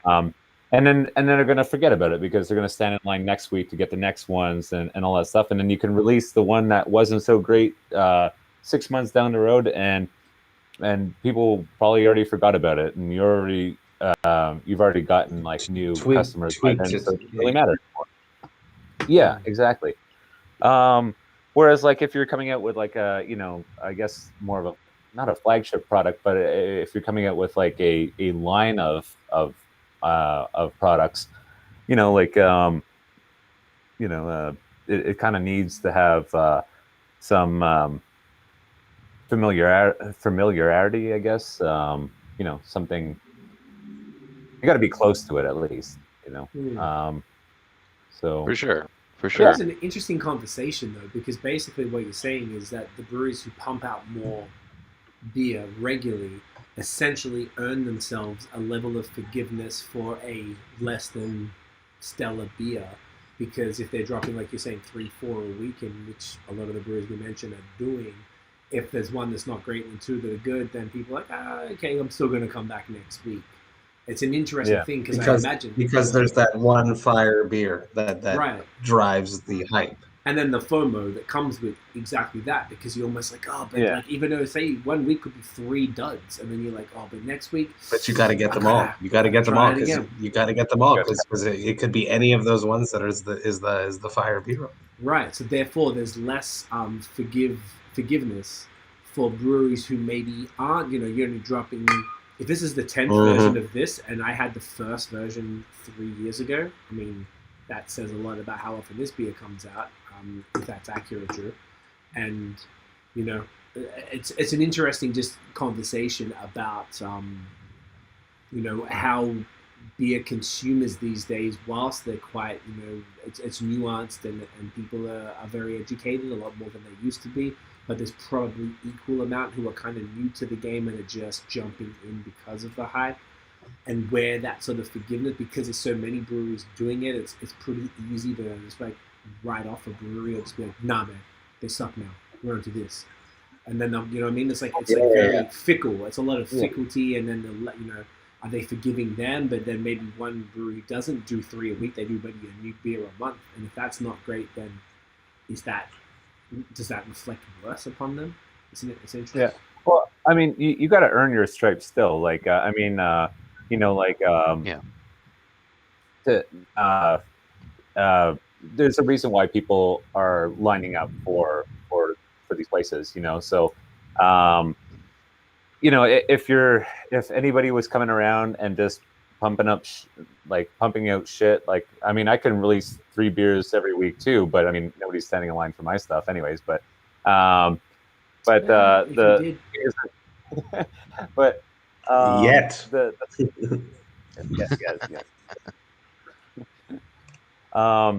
nobody could drive their bike to our place. Maybe that's the problem. But the thing is just like, it can't be total shit all the time. Like, you have to have, as the quote free, you have to have fire, or else people are not going to line it up. So, I mean, there's a forgiveness, yes. However, you just can't like release shit all the time. You know, like it's gotta have something good, right? So. Obviously, these places that we were mentioning before, like they know what they're doing, and they do good stuff. So it's we can't take away from their skills and their ability to make something good stuff. You know. Yeah, and I guess like in short, I think what I was trying to say is that I think the modern consumer. And I could be wrong. I don't own a brewery, and all I know is who I talk to and whatever. But I feel like I just feel like there's probably a bit more forgiveness these days in the fact that there's kind of this common notion that there's a constant state of experimentation. Like I think even within the flagship spectrum, it's like there's still this notion that you're tweaking all the time. Because like we even talked about Beast, like the first time you released Beast in cans, I think you were saying it wasn't quite how you wanted it to be, and I noticed like a drastic difference between like that first can and then the one I had like a couple of months ago. And like I guess what I'm saying is like if I did try, if I don't know, a new Wizard came out in a month and I drank it, I'd be like, there's something. I feel like the tweak he was going for here maybe didn't hit it right or whatever. But I wouldn't. My expectation would be like, okay, that beer is now shit forever. I will never buy it again. My mentality is maybe something went wrong, or maybe you tried something new, or maybe whatever. I'll definitely still revisit it. Now, if I revisit it again and it's even shittier, or it's not, it's the same, and then I do it again. But I think customers might have a bit more forgiveness in like coming back to something, even if they tried it and it wasn't quite how they remember it. But again. This is just my perspective, and it obviously depends on the type of consumer. If it's the guy who comes in every week to buy that one beer and expects to taste that way every week, then if you fuck with it, I'm sure he's going to be pissed. Whereas if it's the guy who just wants to try everything and like, is just like nerdy about trying new shit, then he'd probably be a bit more forgiving. But I don't know if that makes sense. Totally makes sense. Yeah, I mean, I think from the customers that I've dealt with, there are definitely people who, I mean, it has to be fairly decent for them to want to give it a second go. Right. Like there's some people that just didn't like particular beers. I wouldn't expect everybody to like Around the Corner because of the smokiness. It's not for everybody. It's like we did a lager that was like, and lagers would associate that to being, pretty approachable and all that stuff. But the smoky and the more complex flavors and all that stuff might be a total turnoff to anybody who just wanted a pilsner or like we were talking about crisp topsy before, like people buying that as a pilsner and being like, what the fuck, this is not a pilsner. It's like, yeah, well, because you didn't read the can, but can't expect everybody to read the can either. But that's true. Yeah, I mean, at the same time, it's like that's you gotta it's got to be somewhat decent, I guess, for someone to give it a second go. I know for me, it's as me as a consumer too, like that one was pretty good, and then like I think we've all got the heady topper thing, like that beer was fucking awesome. That was my 5-on-5 on Untappd, and then I went back and I'd be like, man, this one blows, and then like you go back again and you're like, it's back to being awesome again. It's an agricultural product, people. Like it's gonna change. Like it's a living, breathing product. It's a piece of art. Everything, and so many things can change in a brew. Yeah, and that's like a piece of the puzzle. But I mean, like we still got to use things that like farmers have like farmed in their field, like grains and fucking hops that grow like the wind blows the wrong way and it changes the completely different thing. And then like, then we got to rely on Mother Nature in our own brewery, like for yeast to do its thing. It's like, come on, like, I mean, how much variance do you like? There's got to be variance. Like it's just it can never be the same thing. We're not goddamn Molson here, like where they're blending batches to get there. So it's like, there's going to be variance, and I think the tolerance has to be there if you're into craft beer and you love beer, and for the sake of loving your local brewery and all that stuff. It's like that's just the way it is. I mean, we're trying our best to make it not suck. If everybody's having a good time, well then. Perfect. Great. That's what we're doing. I love it. You're winning, man. Hey? I said you're winning. You're doing it. You're not sucking.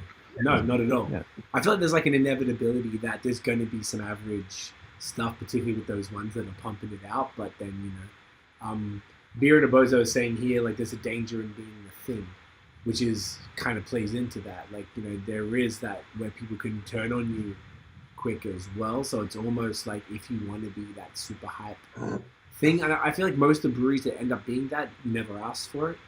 Which, you know, like dudes at Third Moon, good mates of ours in Ontario, they didn't ask for it. They get a lot of shit from people. I mean, people are fucking heavily on their dick too, but there's a lot of people who hate for the sake of hating them, and it's ridiculous. And they're like, we didn't ask for this, man. We just fucking made beer, like whatever. So it's an interesting thing. And Beer is also probably more interesting just to be like the runner-up forever. Just be the runner-up. It's probably much more stress relieving. Honestly, it probably is. And then you're still killing the game, and everyone still loves you, but they're not like. But I guess there's like there is no you such don't have thing that as pressure. Like, totally, you can never beat them. Fine, I don't want to beat like, them. Just let me hang out here. Just like in the bottom end of the top tier, maybe. Yeah. I don't think I'm like the only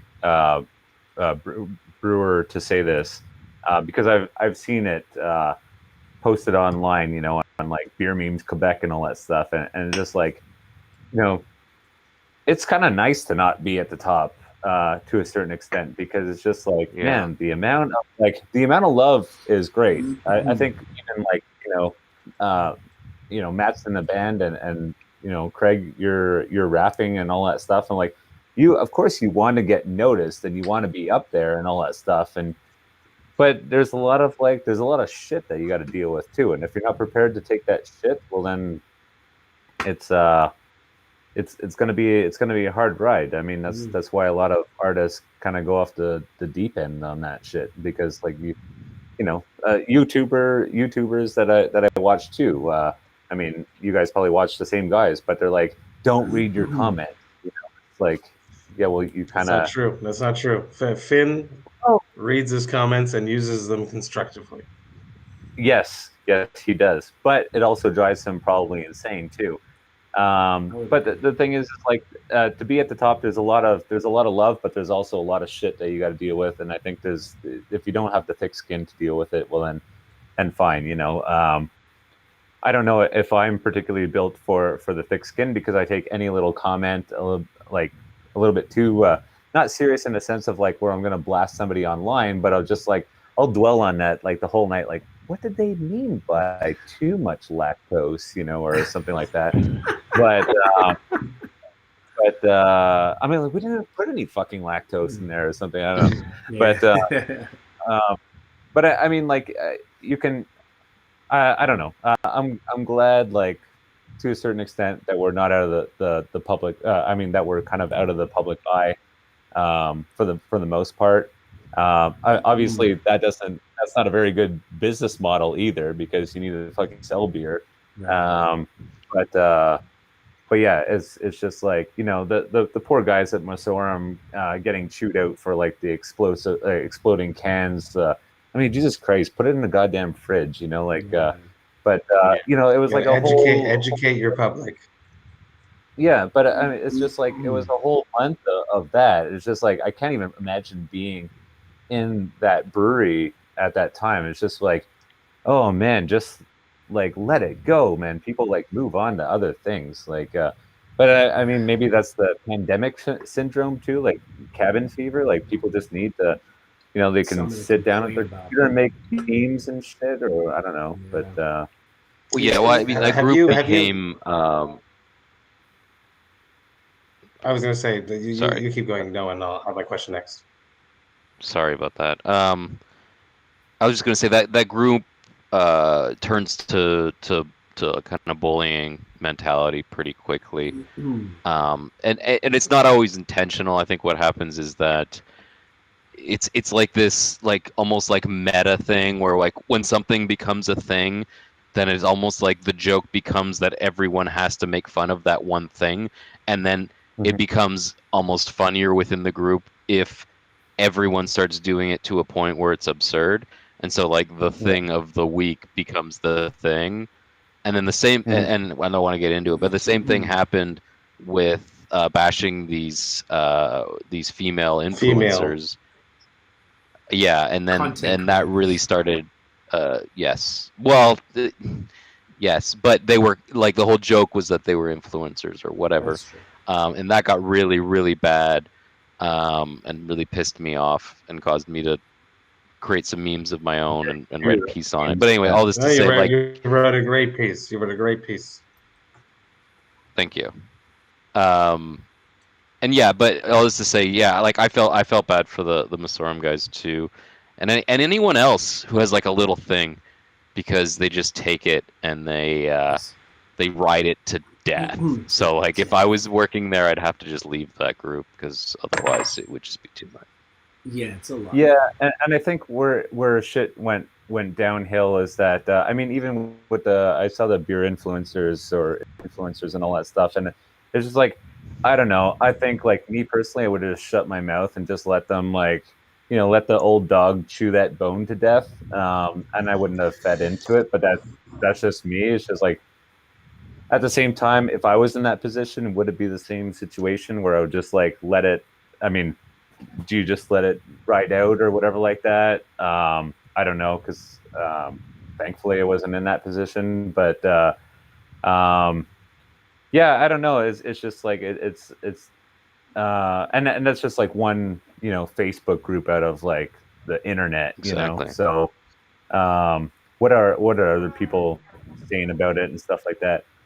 I don't know, shitty position to be, and like, but part of me is just like, I saw like some of the Masorum guys like kind of throwing into the conversation is like, I don't know, part of me is like, that's just adding fuel to the fire.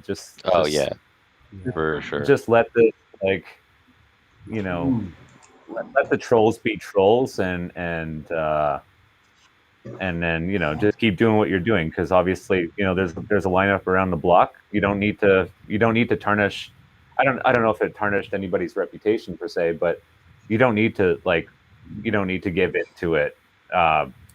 Clearly people are standing in line for your stuff anyways. You don't need to give into the trollisms of the internet. So no, you're right. Beer and a Bose is just asking where was it happening. It's a Facebook group called Beer Meme Quebec. And there's like what 3,000 people involved, or how many people are in that group? It's pretty large. A lot. It blew up a little while ago, and I'd say for the most part, it's fine and it's often funny. Sometimes things get redundant and this week is all about the SAQ lottery. Yes, exactly. Yes. It's whatever's going on. Yeah. But with your question that I cut you off, I was curious. You say you take every comment very personal, so I was wondering if you've ever shelved a beer that you personally love because of a bad comment, or not continued making a beer because of negative comments. No, I mean, there hasn't been like that many negative comments. Like I can only like really maybe count on like one hand kind of thing out of the ones that I've seen anyways. Like, I mean, I don't really like, I mean, I see some like, I guess negative comments on Untapped, but I'm not changing course on that. Like we were talking about Chris Topsy before, and just like, it's not a Pilsner. I was like, well, yeah, no fucking shit. It's not a Pilsner.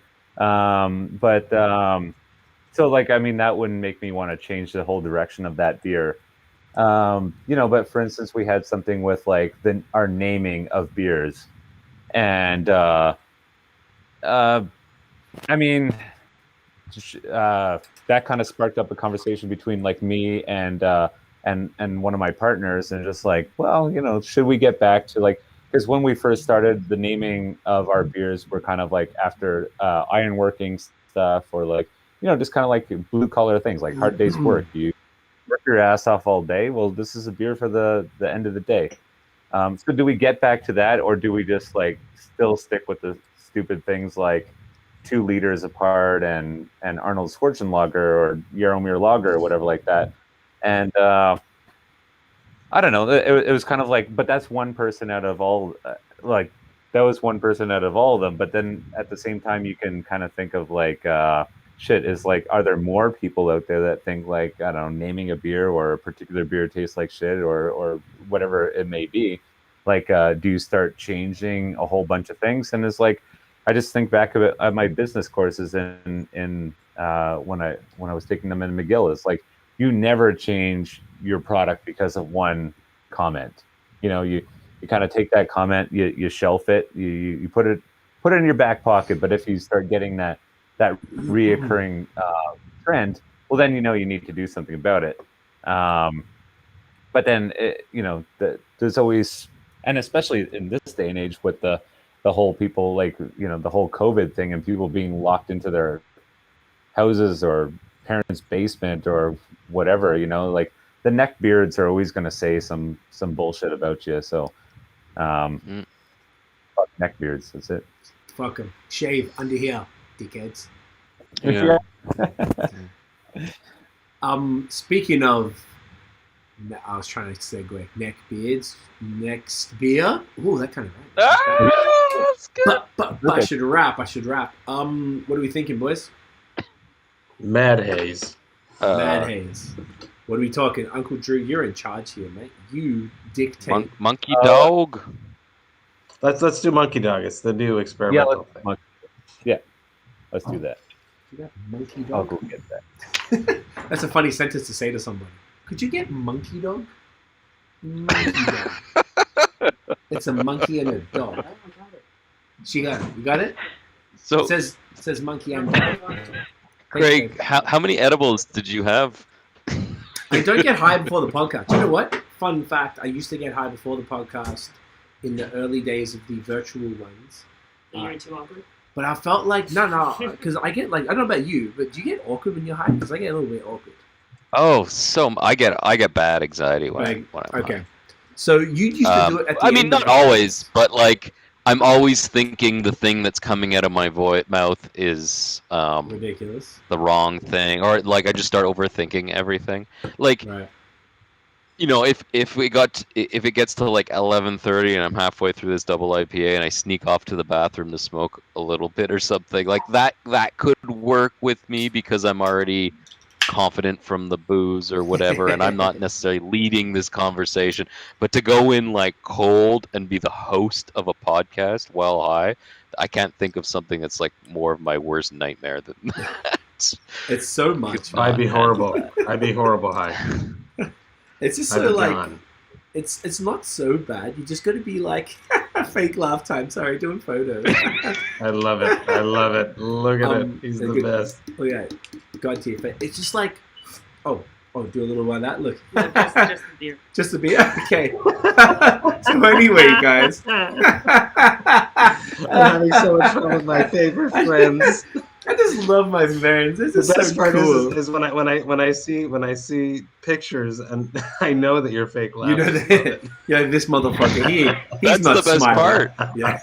You gotta pay attention to that. Ready? Yeah, that like, I know so is perfect. I used to get The mask. yeah, that's the pro. Me and you, Maddie, we nailed that shit. I used to be like not like. Do you know what? Okay, this is an interesting thing. I'd be curious. Do either of you guys regularly do edibles? No, I never have do. on I can't tour, stand yes. it. So okay, so like basically, I'd say that the same thing applies. Let's talk about getting high, Drew.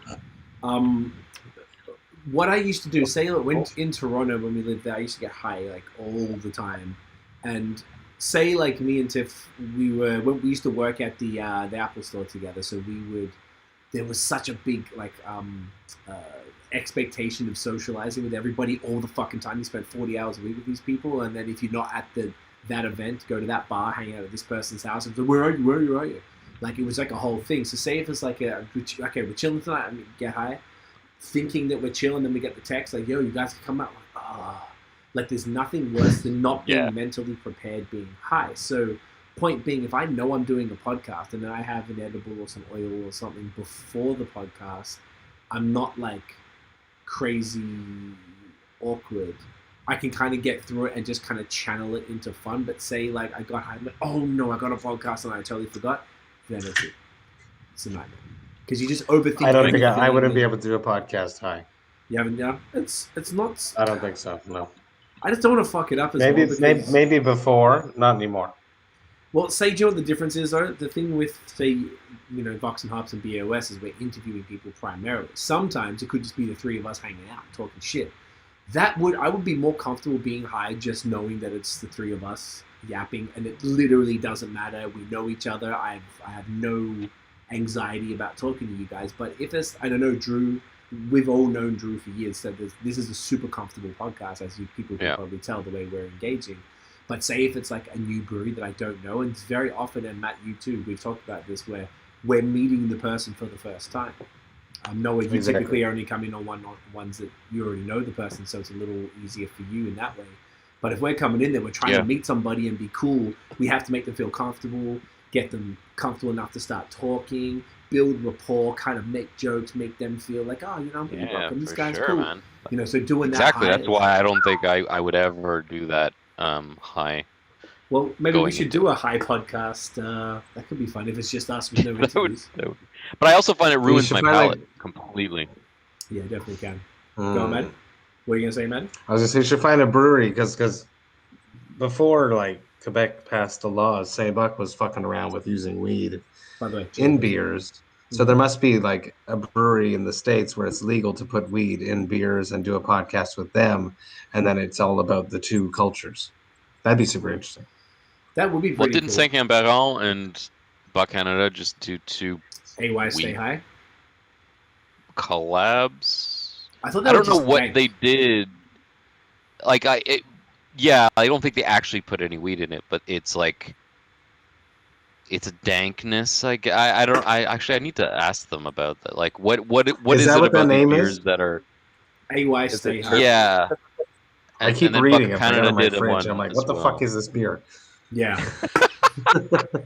So I don't get it either. What is this? What is this named beer? I don't understand. And now that I'm hearing about it, I guess I understand it. Yeah, that's what apparently the AY thing is for Aylmer, and it's like a thing Jacob told Chris. It's like a thing out there. Jacob from Saint-Camberol. Oh. So of course, yes, of course. Yes. I think you have to really be from Aylmer to know that, because that's a fucking real. I love it. This is my summer vacation. I'm going down there because you can hit 4 of them. Nice. That sounds like a plan. Yes, it's actually going up there. Up there. You're right. Sorry. Yeah. Sorry. No, you're right. Yeah. I'm fucking around. Drew said my cam died. No, but we can still see him. Okay, no, we can see his visible. Did you just talk, Drew? I switched over to my webcam, my laptop one, but I can't see me. Do you know what? Me? No, we can't. This is actually really funny. Take off your mask. Is this like Harry Potter or something? Take off your invisibility cloak. Take it off. What you can do, if we want to be funny, we could leave it like this.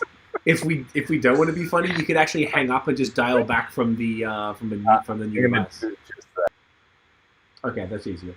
I wish we were high right now. That's so funny. Yeah, that would have tripped me the fuck up. Like, bro, where's he coming from? Where's Drew? Killer beer. So good. This is good though. This is good. Yeah.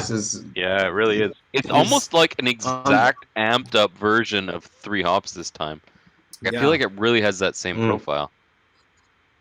That with no lactose. Pineapple passion fruit thing. Sorry.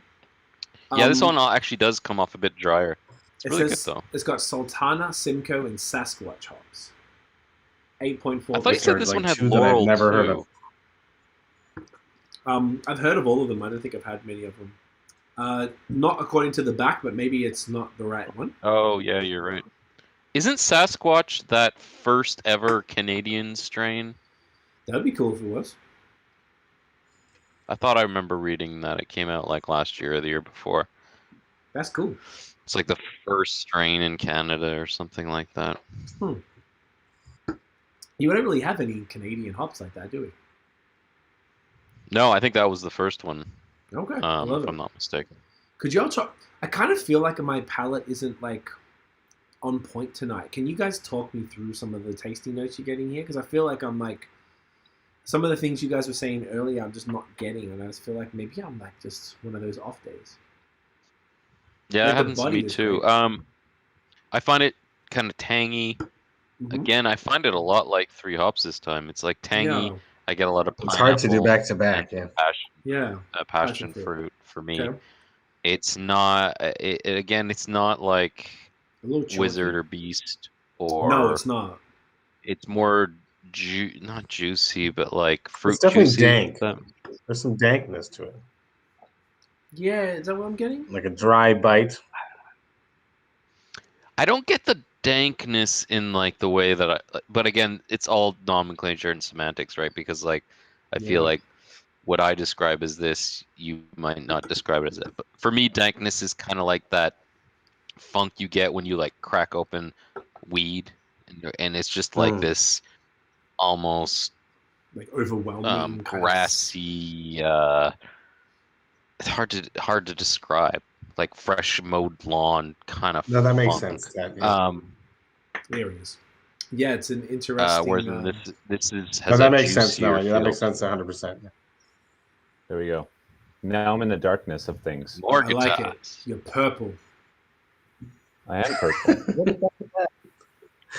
He's Grimace. I'm hiding out in my parents' basement. What is it for this shit? Yeah.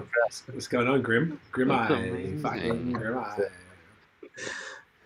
We were just talking about the beer on your behalf. Do you want to talk us through a bit of Monkey Dog action? Yeah. So I don't have any Monkey Dog. I totally suck. You don't suck. When does the next Avatar movie come out? Because I think you're going to be the lead in that. All right, this discussion's over. Sorry. I do really blue though. What the hell is up with that? I'm just gonna turn off. Hold on, maybe this. Now I'm like dark though. That's better. No, That's yeah. better. I like the purple light. Go purple, bro. Fuck Yeah, I yeah. think the purple's better. Grimace. I'll Grimace stop it making up. jokes. There we go. Grimace There we that shit. Yeah, fuck yeah. That's what I'm saying. Cool. Yeah. Grimace that shit. Yeah. So Monkey Dog is part of this is the second time we've done this beer. The other time it was on tap and it kind of sold out really, really fast. So we wanted to redo it, throw it in a can, see what happens. Kind of your hazy, your standard kind of hazy beer, but want to go a little bit thinner on the body, accentuate a little bit more the pineapple character, and then throw some kind of weird hops in there too. So we actually have Sasquatch in this this particular one. I think so. Anyways, hold on. Let me just Sasquatch, Sultana, Yeah, that's what it says on the and back. Simcoe. Simcoe. Okay. Yeah, you guys are way more prepared than I am. And there is Just read the Mosaic in can. Oh, there. it's on the back. You are prepared. You prepared us. Okay, Andrew. I prep for hours. Matt was studying, taking notes. Yeah, so Sasquatch is actually the first and I maybe only patented Canadian hop that exists. It was grown out in BC. And yeah, so that one definitely gives like a very like tangerine orangish, but also kind of like this noble spiciness to it. Sultana is kind of known to be like the pineapple bomb, which I've never really gotten from that hop. And then, well, Simcoe, everybody knows Simcoe. And then Mosaic was included in the dry hop, just to add a little bit of that extra flair to it. But yeah, I think it came out pretty nice from what I remember. I don't have a can of it. But I don't know. What are you guys getting from it? Walk me through this beer. Let's do. We were just doing that. So basically, we're talking. Noah was getting a lot of pineapple and passion fruit, which I'm definitely getting from that. Tangerine makes sense. Yeah. Tangerine. Yeah. It's not like for 8.4%. I'm definitely not getting. Oh, smooth. Yeah, super smooth for that ABV for sure. A little bit of chalky dryness in there. Matt was getting a touch dankness. I don't think I'm really getting dank from it, but there's like something that is in that realm though. So I know what you're talking about, Matt. Maybe it's just the dryness. Maybe I misspoke. Yeah. Yeah, I mean, look, it's so easy, all this stuff. Definitely, I'm getting tons of tropical fruit. There's like a touch bitey in the end, but it's almost like a hop burn, but like subtle hop burn, not over the top. Kind of sweet. Noah described it as tangy, which is a word that I try not to overuse, but I definitely concur with that one. Yeah, smooth. It's definitely drier than the three. Like having this right after the 3 hops, you definitely kind of get the sweetness of the previous beer after comparing it to this one. Because well, I mean, obviously you're getting that 8.4%, so there's a certain sharpness that will cut through the sugars. But I think overall it's also a drier beer. But yeah, it's like even though it's almost 9%, you don't really get it, and it's not too sweet either, which is also impressive because often you need that sweetness to balance that alcohol, and you don't get that here, so it works well. It in a lot of, I mean, it could be because I'm 4 beers in, but like I actually find there's a lot of similarities between this and the 3 hops this time. And I thought I had heard you said this had laurel in it as well, but maybe you were talking about another beer. Sorry, say that last part again. I thought you had mentioned that this had laurel hops in it as well, but maybe you were talking about a different beer. Yeah, in the 3 hops this time, probably number 8 or so. So one that would not have been. Gotcha. Yeah. Gotcha. So is this from my understanding, is this like the 4th beer in this series of like the mythical creature with Wendigo, with Beast and Wizard? I guess those are they all part of the same series, or am I mixing a couple up there? Yeah. So like we kind of polled the audience, like tell us what your favorite mystical creature would be, and so we got Monkey Dog out of it. Actually, a good friend of mine suggested that one. Is it going to be a mystical creature that we're going to keep around? I don't know. All depends on how this exploration series goes. But yeah, just kind of us dicking around with something new, you know. Love it. Love a bit of dicking around. That's it. I'm going to use the facilities. Wash your hands, dickhead. I will. The spit. 20 seconds. 20 seconds, he'll remember. Okay, no, it's dope. So the mythical creature series, does that, I mean, like, because I know this is like the exploration batches too, where does that kind of like cross over? Are they one and the same? Listen, did you start like Wendigo that rocks? Wendigo's my favorite. Did that start in one of these exploration cans and then made its way to have its own, or did that one automatically move on? That one just automatically moved on. I really don't know why. I mean, it turned out great. It was kind of like one of those one-off ones that were just like threw everything to the wall on that one. That one just like worked out really well. I'm not even like the funny part is I'm not even like a mystical creature, person. I've never even like watched or read any Lord of the Rings. Like I'm not a Dungeons and Dragons player. I don't even know what the hell it even looks like. So I mean, the whole thing is like this whole series started off kind of as an inside joke with everything, because here on the territory. Well, I mean, I'm not saying here on the territory because I don't live on the territory, but on the territory, people were saying beast as in like to say that it was cool, like, oh, that's fucking beast, that's cool. So like we needed a beer that was called Beast. Like I just really wanted to make like a big ass beer that was just like, you would just hear that kind of like echoing across the bar kind of thing like that. In a big booming voice. So that was the kind of the kicker on that one. And then the second one was Wizard, and that was like my own friends were making fun of people saying Beast, and they started saying, "Oh, that's Wizard." The guys in my band were saying that, and like we might even come out with one called Merlin, because they were saying like the step up from being Wizard was being Merlin. So that's like where those two came from. But then it's just like, I don't know, we just kept like trying to one up ourselves on like, well, what's crazier than a wizard? Well, I think Minotaur.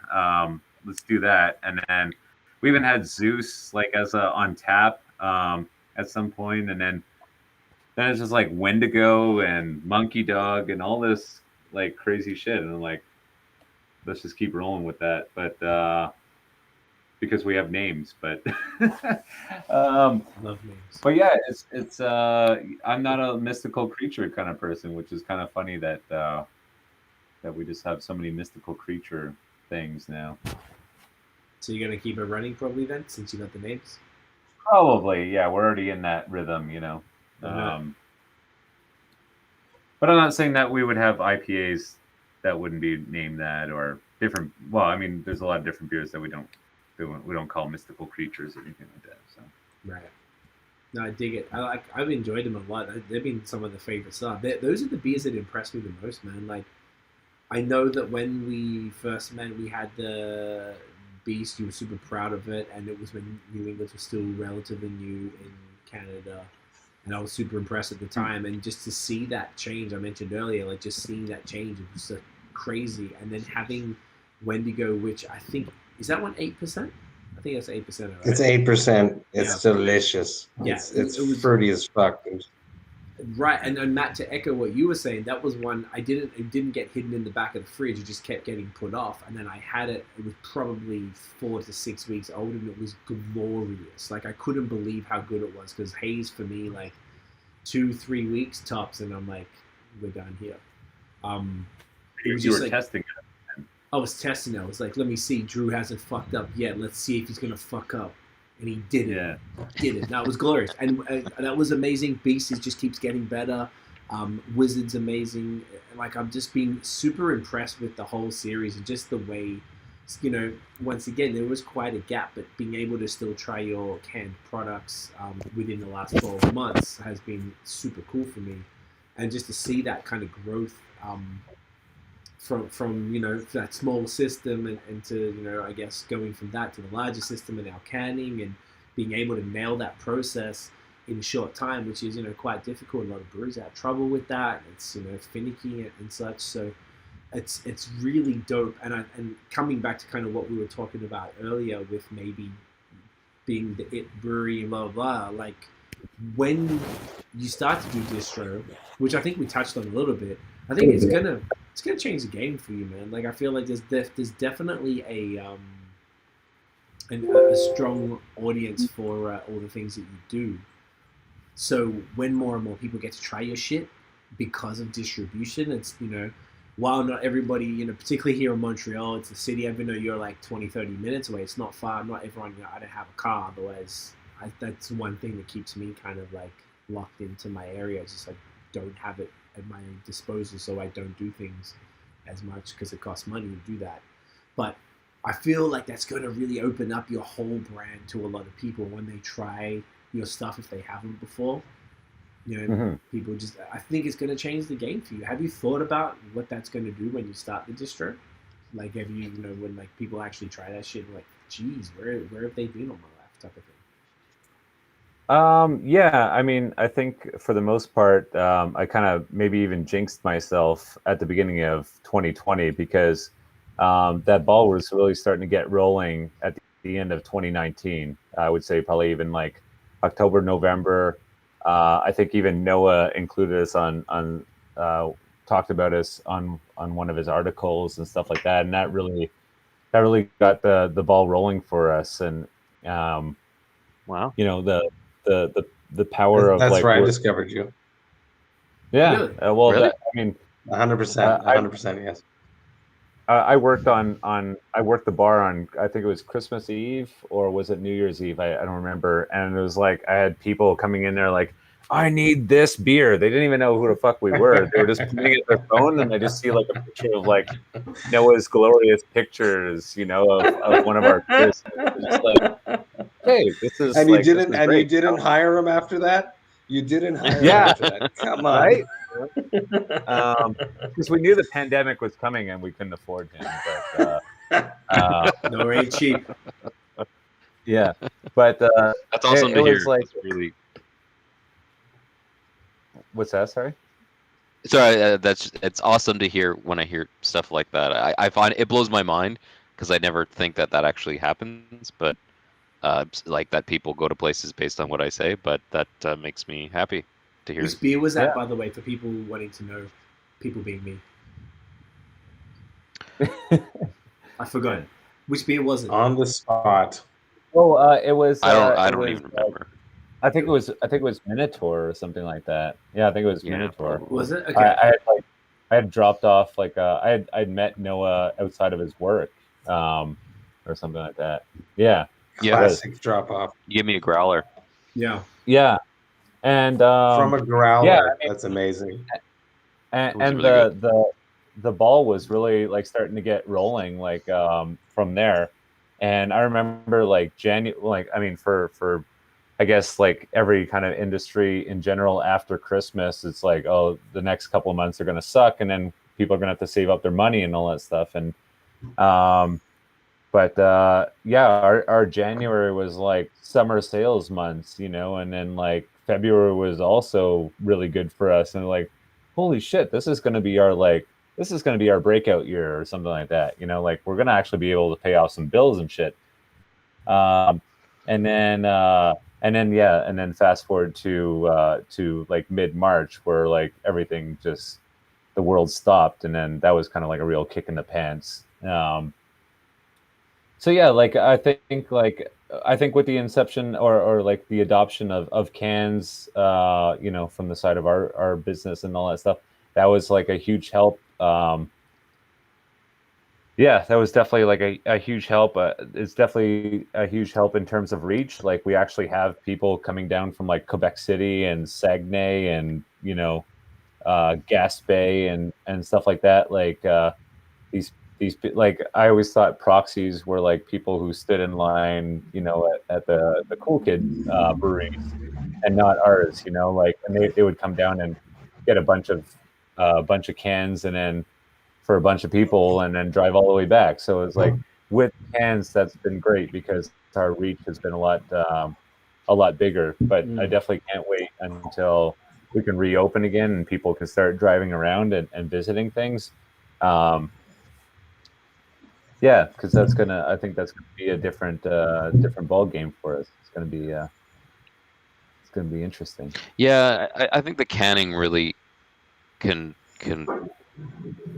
at least these days can really make a brewery kind of make a jump, in the sense that like when you're able to release stuff to go and you have an aesthetic that's on a can that can be plastered all over social media or whatever, like the presence just, it expands a lot more, I think, as opposed to when you're just running the brew pub and you have the aesthetic of the growler and everything kind of looks the same and not as many people are going and stuff like I feel like it probably makes it takes a bit longer to make a name for yourself, or whatever name you're making for yourself is a very specific thing. Like people are going to you and the idea is that they're going to be sitting down at your bar or whatever.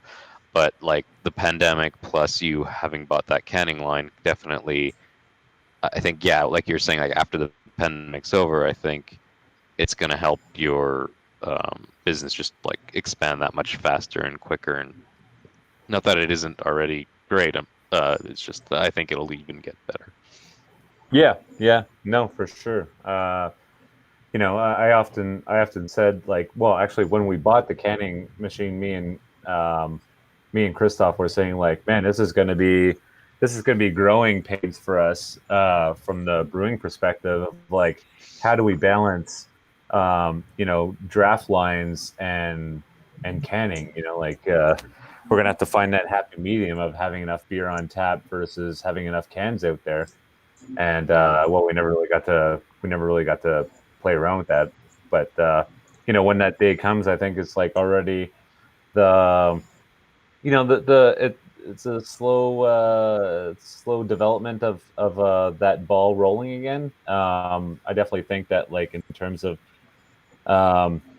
people picking up our cans, things like this, for instance, people just banging the drum for us on social media, and even crazy out of the blue things like RDS writing an article on us. Like, who would have thought that would have happened? But it's like just constantly like people just just posting things. Like you don't want to hold a gun to anybody's head to give you a good shout out, but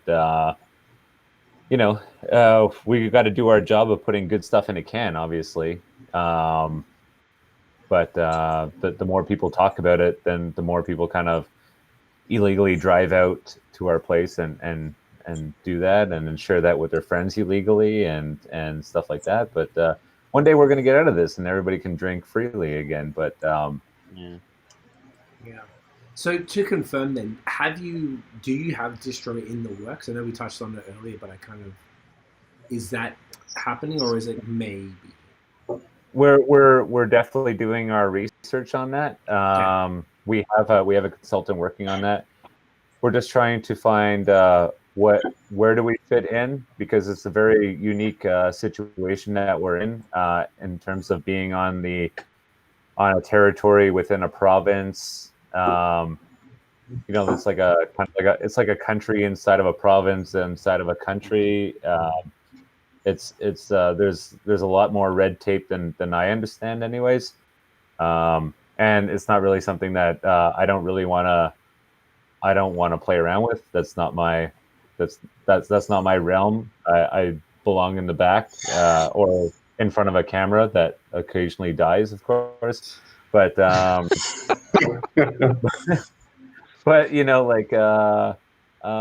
that's I don't deal with red tape. I have a hard enough time renewing my Medicare card. I don't need to figure out how that shit works. But just to say that we have we have a consultant looking at that, of how that's going to work for us, and it's not as clear cut as it seems from my understanding. But we're definitely hoping to get out there. I mean, there's definitely there's a lot of people that have been asking for our beer, and it's not like we want to be dicks, but it's like, sorry, you got to drive down here right now and get cool. But eventually, maybe one day we'll be in a store near you. But that's still a process, Yeah, no, totally. I think it's like, if you were to, let's say, be positive, when it does work out, do you know which beer/beers you would lead with? I imagine you wouldn't slap everything out there. You'd probably keep it to maybe a tight few. What would be your flagship? I don't know. I don't know. I'm putting you on the spot. You don't have to answer. I love this question. Yeah, I'm just I don't curious know. to where your head's at. It's I mean, even if we got the paper tomorrow, I wouldn't turn around and say we're throwing anything out there. I would just like to get a little bit more metrics of how our beer holds up, on the floor, let's say, because our beer's never really touched ambient floor. Once we can it, it goes back in the fridge. When we sell it to other stores here, it's we take it out of the fridge, we put it in a truck, it goes, we take care of it. It's in our van. We take it to a store and it goes into a fridge, and it never really sees the floor. So I just can't imagine going to whatever your Palooza or Kennett or whatever store that you go to, and just see it sit on the floor. I don't know. I don't know. We've never really played around with that. It's always been very well kept, So it's just a bit of R&D. I like that. Guess. Yeah, but I like that. I like that control of things. I like that. I like that when somebody's going to get it, it's been treated, very well. So, if you got a shitty beer, well, it's all Sherry's fault. That's pretty much what it comes down to. or the tricycle shed. Or the tricycle shed. The tricycle shed, yeah. We definitely should we keep that? No, we're not blaming on Sherry. She does a great job. Thank you for. She's our beer mule. That's it. It changed hands 4 times to get to us. Have you guys been greasing the mule though? You got to grease the mule. Drew greases the mule every time. Oh, Good man. Good man. I always ask her because I would say keep some, but he always makes sure she's taken care of. He's a good human, as I always tell her. It's well greased, I think. There's one Does Sherry? Does she enjoy beer and all of it? She's the one that told me about Kahnawake before you did. Oh, so you were lying before. Well, no, I a lot of people tell me about this brewery that I like. Yo, Matt, you like beer? I like this beer too. And then it's like, yeah, this beer sucks. Yeah. But if when I see it on your list, I take it seriously. Oh, Matthew, you're a fucking. Don't change. Hilarious. No. Please don't change. Ever. You do get recommended a lot of bad beers. That does happen. Yeah. You like beer? Oh, I like beers. I like Miller High Life. Come on. It's an interesting hobby because people okay, you're into beer, and then they think of, and this is nobody's fault, but it's like they think of beer as this like thing, and so like whenever they go back to their home country, they're like, I'm gonna bring you my country's beer, and then you end up getting this random green bottle from wherever, and like been sitting in the window, like, skunked as fuck. I don't want whatever this is.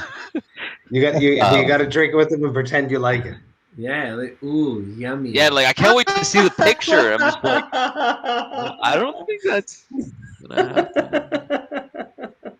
Yeah, I think that's an unfortunate side effect because I'm not from here, so I don't know people that I don't like that on this level. Right. All the people I know are on the same level as you guys. Like, I don't just know random people that I went to school with or that I had colleagues and all that shit. So, like, I don't have that problem where someone gives you no shade, but I guess shade, like a Brasso de Mon gift pack for Christmas type of thing. That I got exactly that. That's why I brought it up. Because that was my favorite story. I don't like talking badly about breweries, but for some reason I don't mind talking badly about that brewery. I just don't like it. But yeah, I got that. I don't know. I think my parents like last year got me like a beer book, like an encyclopedia style book. It was nice and the thoughts there and it's awesome, but I'm just like, I don't know, I'm probably not gonna use this. It's this weird thing where you have a hobby, and I bet I'm in the intro. They quoted me as their source, Mom and Dad. They quoted me. I have 17 copies. Would you like one? Fucking hell. Sorry, Drew. We're hijacking. Yeah. No. I think I already have like I already kind of want to send Noah like a shitty Christmas gift. Send me one too, please. Send me one too. A beer shaped cutting board. Actually, that would be alright. Is it one of these? Ooh. No, I don't drink that one. That one's no. What is that? That looks bad. It's a non-alcoholic beer. That's not the one. No, it's not the one. No, that's the no compliment one. That's the one from IGA. Oh, that's. What do you like? I like the one from Super C. Even more ghetto. Wow, the real low end. Yeah. Do you drink it? Really? Oh yeah. Non-alcoholic beer. Hey, it's funny. You own a brewery and then you buy non-alcoholic beer from Super C. Yeah, that's a very Quebec thing. Yeah. It's a summer thing though because I'm that guy that wakes up at like 9-10 o'clock in the morning to go mow my lawn to annoy other people, especially on Sundays when it's like illegal to do that. And I do that, and I'm done by like 11:30. And I'm like, whew, that was quite the workout. I think I need a beer. And it's like, look at the time. Fuck, it's still too early to drink. So like, then I'll crack a couple of those. And but like the Selection brand one, I don't know who makes that. It's definitely somebody in Ontario who makes that though. But it is like the best de-alkalized lager out there, hands down. Like all the big brands can just go hide in a corner because this $6.99 12-pack is like the shit. I remember the first time drinking it. I drank 3 back to back, and I felt like I had a buzz. And I'm like, they are lying. There was 0.75%. But it was all psychological though, because actually, in fact, there's like a study of it is like for people who are trying to get off the wagon, you need beer you need non-alcoholic beer that doesn't smell like beer, because you actually relive those memories. It's situational, right? Just like how smokers are like, Right. I only smoke when I drink, or I smoke when I go to a sport event or whatever like that. It's situational, whereas like drinking is very much situational too. So if you have something that smells like beer, it brings you back to your olfactory sensors are very linked to your memories. So it brings you back to those times where you had good beers and whatever like that. So this is definitely not a beer to kick the wagon on that, because it actually smells and tastes like beer. But it's great, man. Like, as much as like it's selection house brand from Super C or Metro, it is quite good. I should do a commercial for them. Actually, I just like probably I think you just did. them just now, but I'm selling their beer better than I could sell mine. I guess. But, it makes me not want to drink this awful 8.4% nonsense. Yeah, I it's want kind of, I want that. I want that, 0.05%.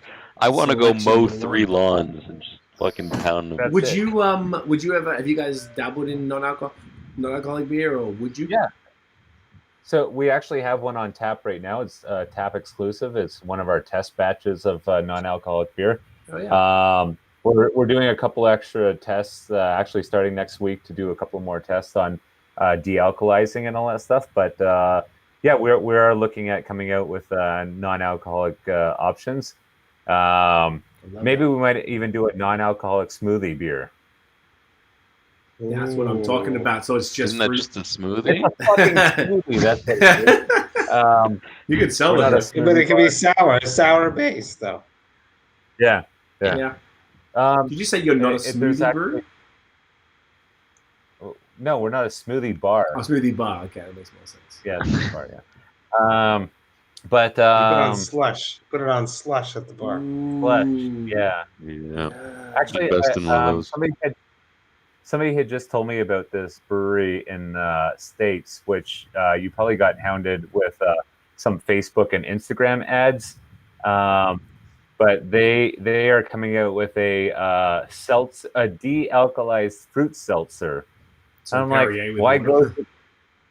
But why go through the trouble of de-alkalizing it? Just that's Just make a seltzer.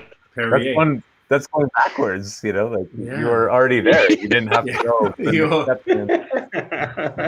You're adding an extra step to a step you didn't need to make in the first place. Yeah, you're right. Right. Is that athletic? Yeah.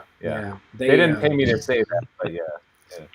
I love that you guys are doing that. It's like that's like taking English and going to Google Translate and translating it into Chinese, and then taking that and then translating it back to English. Basically, Yeah, pretty much. That's actually a good Hey, experiment. I only have time to enjoy one more with you. Yeah, let's do the last one. We got to go to the Sir John collab. Oh, Big dear. John. I love it. I'm gonna go grab that. Actually, you guys both have to go get it because I'll stay with Noah. I gotta get it. Yeah. Yeah, do you have to go get it, Drew? I have it here, but I'll use the facilities if people have to get it. Yeah, you guys can. I'm gonna go after you. So Matt and Drew, you can go first. It's like a classroom. Got to make sure there's someone talking to someone, Right, exactly. Tiff, what are you talking about? or at least our beautiful faces. Tiff's I talking about the did no want name to beer. try it. Yes. Oh, right. So Tiff's talking about the no name beer. Oh, you do want to try the no name beer? Yeah, it's cheap. Yeah. Yeah. Yo, there was this one fucking dude who either a friend. He was like a friend of a friend, and there was this. He was like like us, but like in an alternate universe where instead of like like the type of people who go to Treehouse and come out with a dolly full of like 12 cases, Mm-hmm. he did that but with no name beer, and he was flexing on Instagram that he got like 12 cases of the no name beer bucket beer, when the bucket It became beer, a thing. yeah. It's The like no name thing. It was weird. It was almost like, you know, when something kind of wacky happens in a industry, and then like everyone needs to jump on that bandwagon. Like apparently it was really hard to get that beer. Like people were buying cases of it for just like because of the $12 or fact something. that they made a beer under that no name brand. And it's such a bizarre thing because like what's the desire? Is it all just a joke? Like we all know that we buy no name brand in the circumstances where we don't have enough money to buy a better brand. So then like why is getting a no name beer like a good thing? If anything, it should be kind of a sad thing.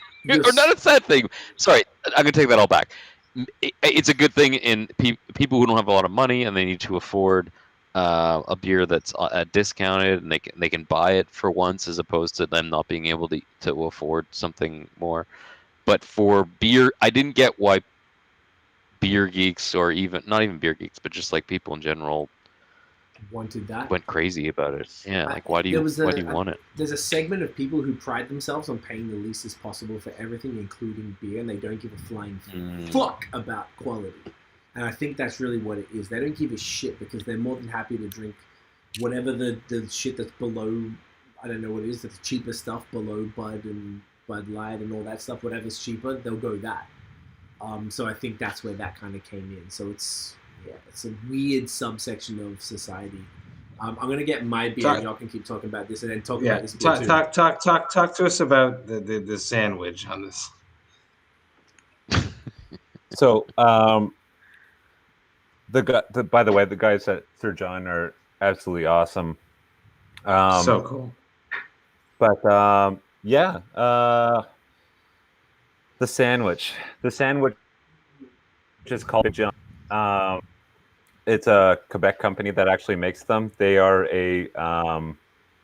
it's like a gas station sandwich that's like shrink wrapped. There is no condiments on it. Is this the sandwich? That is the sandwich. It took us, I don't know how many gas stations. I don't know how many gas stations we all went to, and then the guys from Sir John found one maybe like about an hour outside of their town, out in Lachute, and they found a Sir John at a gas station. Big John. So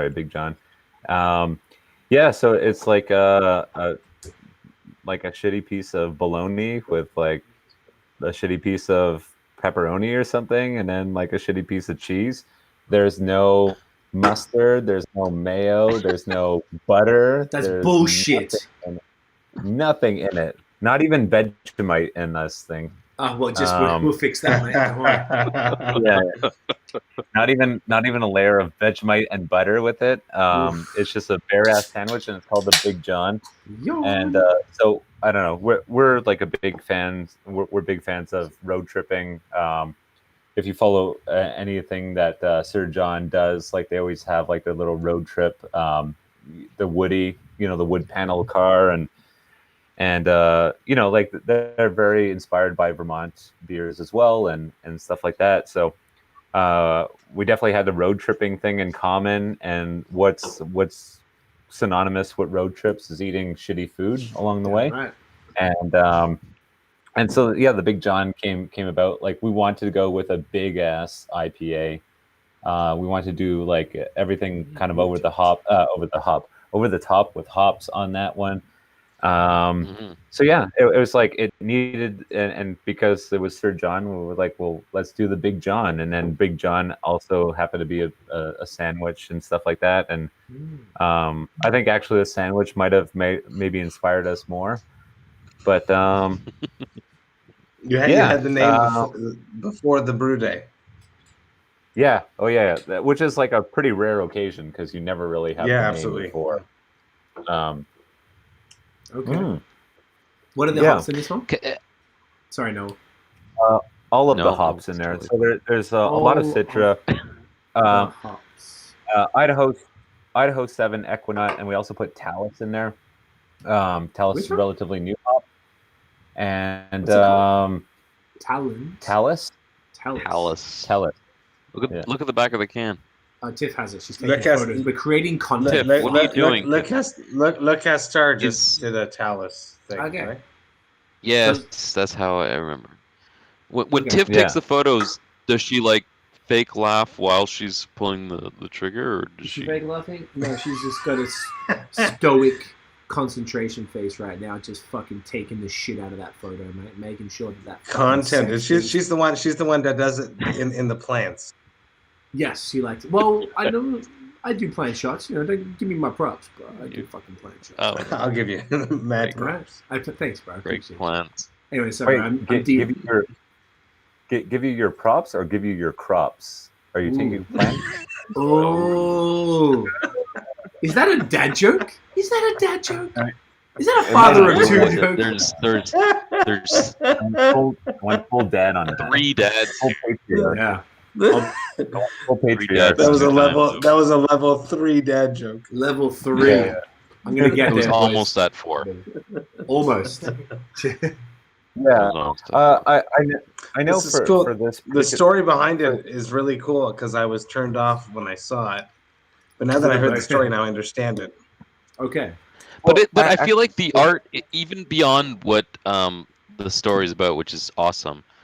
I kind of love it that much more because there is a story behind it, because it's this kind of popular thing now to put like weird random food on IPA cans, right? Like I think it started with Other Half or whatever, where you have broccoli or whatever. Yeah, cheese. So this is I almost felt when I saw this can, I immediately thought it was like a play on that in some capacity. So the fact that you're doing a play on that and it actually has relevance to this like Big John sandwich makes it that much more awesome. And it's the real sandwich in there. But the other thing is that like it's also kind of like a double nod to Sir John, because they also have like the steamy all dress beers and exactly. Oh, we lost one guy, but so they were doing like a whole they were doing like a whole line of like food. Hey, he's back. Whoa, we're all camera died. I'm the fucking Wizard of Oz, bitch. Don't get it twisted. All right. So they were doing this whole series of like food, like weird food on the cans. So it was just kind of like when we came up with that name and we actually found the sandwich, it was just like, fuck it, we're putting the sandwich on there, because like our cans tend to be like hand drawn things, So I'm like, get the sandwich and we'll like take a picture of it and I'll get somebody to draw it. And then it was just so fucking funny that like that's the sandwich. And he even put like the little Sir John food flag on it. And I'm like, no, we're just going to use using it like that. So Max did a good job on that one. Max Hebert. He's amazing. Did a great job on that one. And I mean, it was just like, we had the hard part of making the beer, not suck, but which was like two brutal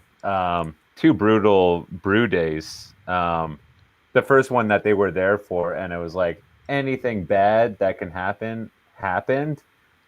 And then, anything bad. In what sense? In what sense? Oh, like stuck mash. There's like a video that we have like between us of like us scooping up grains off the floor because of a certain reason. It's like it was all bad, and not to mention that we're boiling it for like a long time, so it makes a very long day even longer, and it was very tough for all of us. We had some great beers that day, and then the second day that we had to brew it was just me and Christoph, and we learned from our mistakes, and we were able to brew it much better the second day. But it was like it was a very tough beer to do. There's a lot of grains and all that stuff. I mean, to get the ABV that high, yeah. It was tough. I mean, like there's people who didn't like it, and I mean that's cool. I think everybody was kind of maybe expecting something, or some people were expecting something else. I actually personally like it.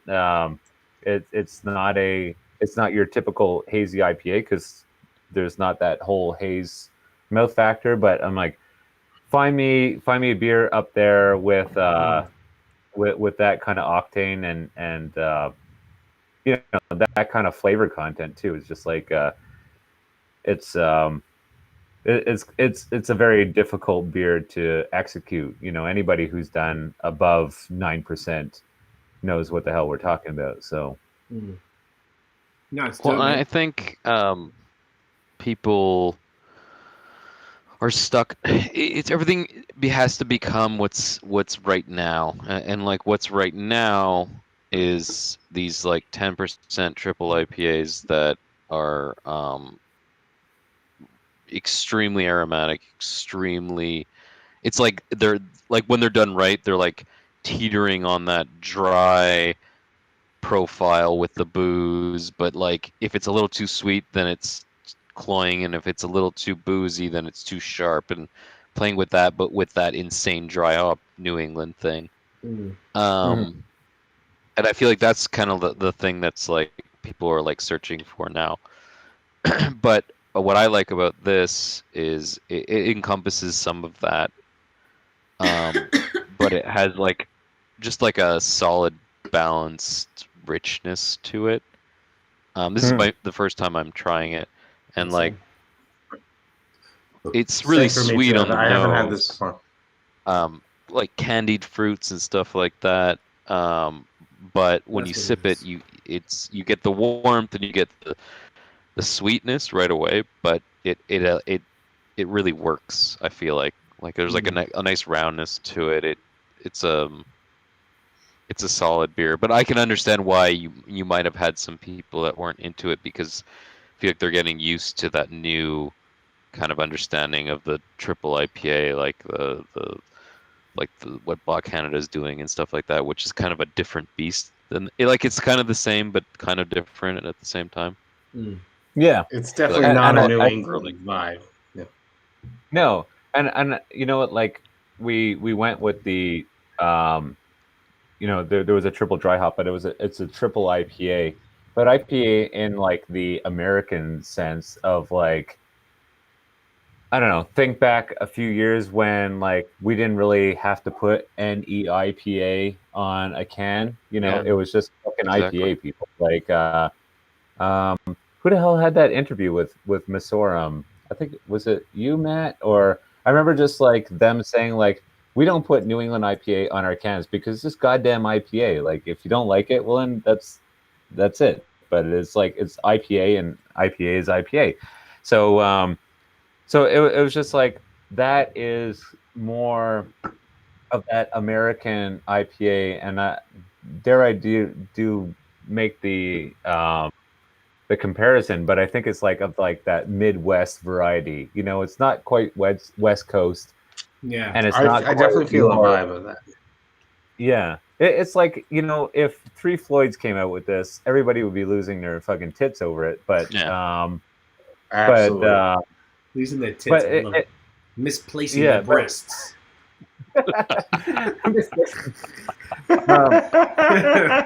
Where are my titties? Yeah.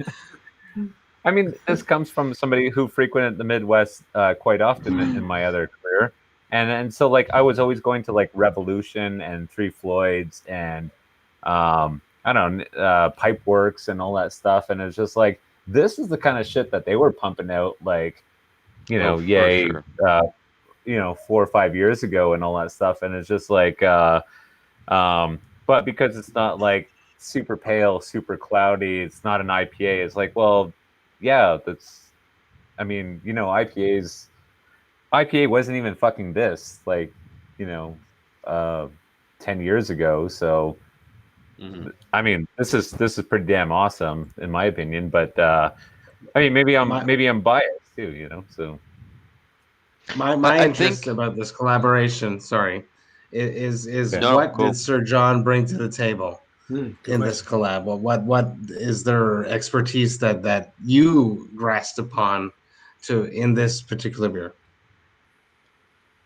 That's a great question. I mean, like we actually sat down. I would say like 2 good drinking sessions. Just kind of mulling over details and all that stuff, and then like, at the end of the day, we're actually doing pretty much. We're doing things pretty much the same way. So in terms of like any surprises, there was no real surprises of like what we're doing differently. But I just think in terms of like hop combinations and all that stuff, it really evolved from like we had a lot of Southern Hemisphere hops that in there in the beginning, and then like those didn't really pan out, so we're kind of like subbing this, some of that in, like, oh, that doesn't really work. And it's like I would really think that the big collaboration in this on this particular beer was really the hop combination of things, because like, I mean, from a base grain and water profile, I mean, we're all doing the same thing, like we're all putting in X amount of percentage of protein malts, and to get that backbone going. But really, like where the magic happens in these particular beers is really where the hops happen, and I think that's where their insight on that, because there were certain varieties that we never really leveraged or used before, and different flavors that we weren't going for. And then on the brew day, of course, there's always some audibles to pull. So I'm like, I don't remember like off the top of my head and all that stuff, but it's just like for them to be part of the brewing action, we can make those on the spot decisions and all that stuff. And that's the beauty of like the collaborations end up being really more of like drinking beer days together. But there are like some like game time decisions to make and stuff like that. So, like details, I can't really like maybe get into that, but they definitely had like in terms of hop combinations and all that stuff. They had like they do a wide variety of IPAs, and they played around with a lot of different kind of hops and all that stuff. So I think they were a little bit more knowledgeable in some of the cool kid hops that we may not have been well versed in that. I would love for you to do a Cool Kids Hops series where you call it that too. Yeah. The Cool Kids Hops. Yeah. Like kids with sunglasses on, like 80s style. Or it's sunglasses. hops with sunglasses on. Ooh, colors popped. Yeah. And hops that are skateboarding and smoking a ciggy. Or like hop suppliers just going like this, like like just the like dude from Yakima bits Chief. Of hops just flying everywhere. That's Luke. Turning into money. Luke, yeah. Just taking whatever basic bit pop up yesterday as cool kid hops today, Right? Yeah, I mean, but yeah, I really like this kind of beer, and like in terms of even going back to like you were mentioning Wendigo, Matt, is like even to throw Centennial, and I was kind of like, why throw Centennial into like a hazy IPA? Like nobody even like Centennial wasn't relevant for a good while, but like even talking about like some of the the more popular places of these days, just I got inspired by them, like even tinkering around with those kind of things. It's just like, man, they're playing around with like Centennial and Cascade, and like Third Moon did a collab with Brewski, and they did Ontario grown Chinook, and they did Citra, and I think maybe Cascade in that. And I'm like, that's fucking mad. Like that nobody even talks about these hops. Like nobody would even throw that. Nobody would even mention that on a can, because I'm like, nobody's fucking mentioned that since buy them. 2004. Like, but. Yeah, so I mean, like the hop combinations are always cool. You don't know, like maybe Third Moon. I assume it's Third Moon that initiated some of the Ontario grown stuff, but like they obviously saw something. They teamed with the farm that was already doing it. Yeah. Yeah. So it's like I think that's the whole premise of collaborations is like people might have well, I might be like kind of dropping in on Mike's article about collabs and all that stuff, but like people might have like really big big expectations for collabs and all that stuff, but at the end of the day, it's just for like two breweries to just try something different, and with collabs happening every week, you gotta do something different, like you just don't want to do another whatever, Yeah. You want to do another brutal juice or something, or speaking of collabs, or lactose love dust. There's with Glenn. But those are two perfect examples. Collabs work when it is the right idea at the right time. The name has to be there. It has to be a marketable idea. If it's not that, it's not going to work. Especially when it's coming from a content creator. It has to be Love Dust perfect. is the was perfect. Yeah. Brutal Juice sold out in an hour, so it's amazing. It was a perfect name. The name is perfect. Did it? Hopism as well, perfect. That's amazing. Crisp top seeds, perfect. Like all of the things, I feel like none of us. It's an interesting thing to be like there's a difference between sort of us as like what I would almost put in the beer media more so than just content creators, because that would probably what I would call Instagrammers, because I don't like the word influencer. It's wanky as fuck. But like we fortunately, through the nature of our work, like Drew, we've known each other for years and we know each other because of this, and you were in your position at the homebrew club and then now you started your brewery, so we have this pre-existing relationship where I already want to support you because I already know you. That's why this conversation is so comfortable. And then Noah and Matt both have their own respective relationships, which is why we're doing it with the four of us, because it's more fun that way. So these conversations, someone asked me recently, like, how does the collabs happen?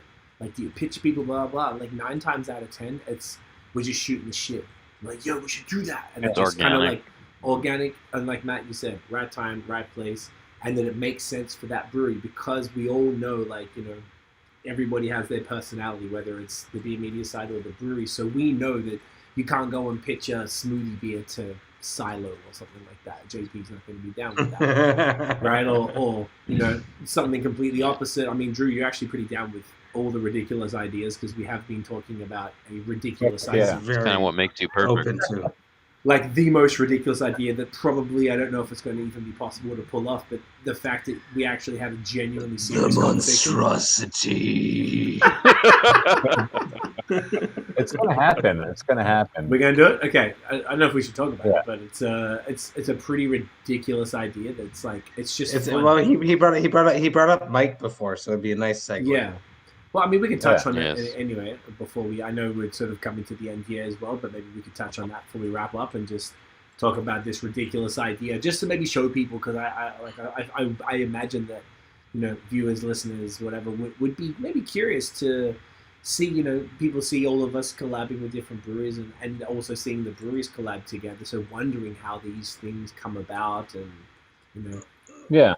I mean, for me personally, like for collabs, like I feel like I have to have like some sort of rapport with a brewery or personality or anything like that.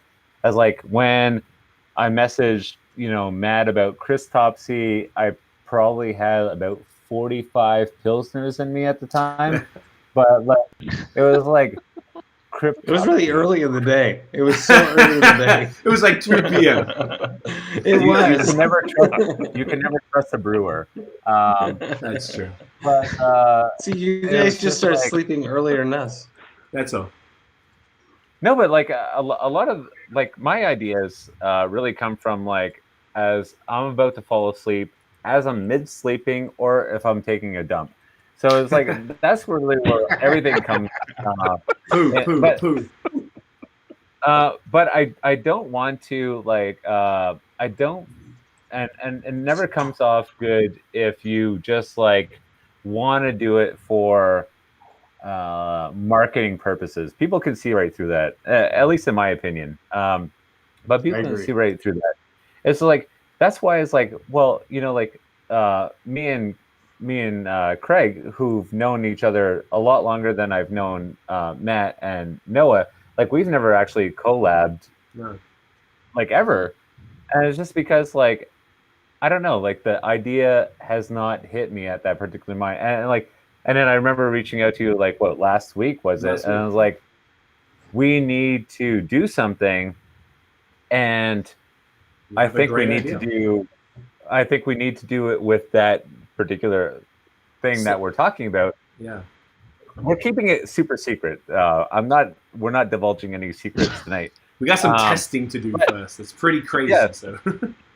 But the thing is like I think like that was the thing that kind of hit me that night. It's just like I need to talk to him about it, and luckily Craig never sleeps ever, so he could just answer my message. He sleeps later.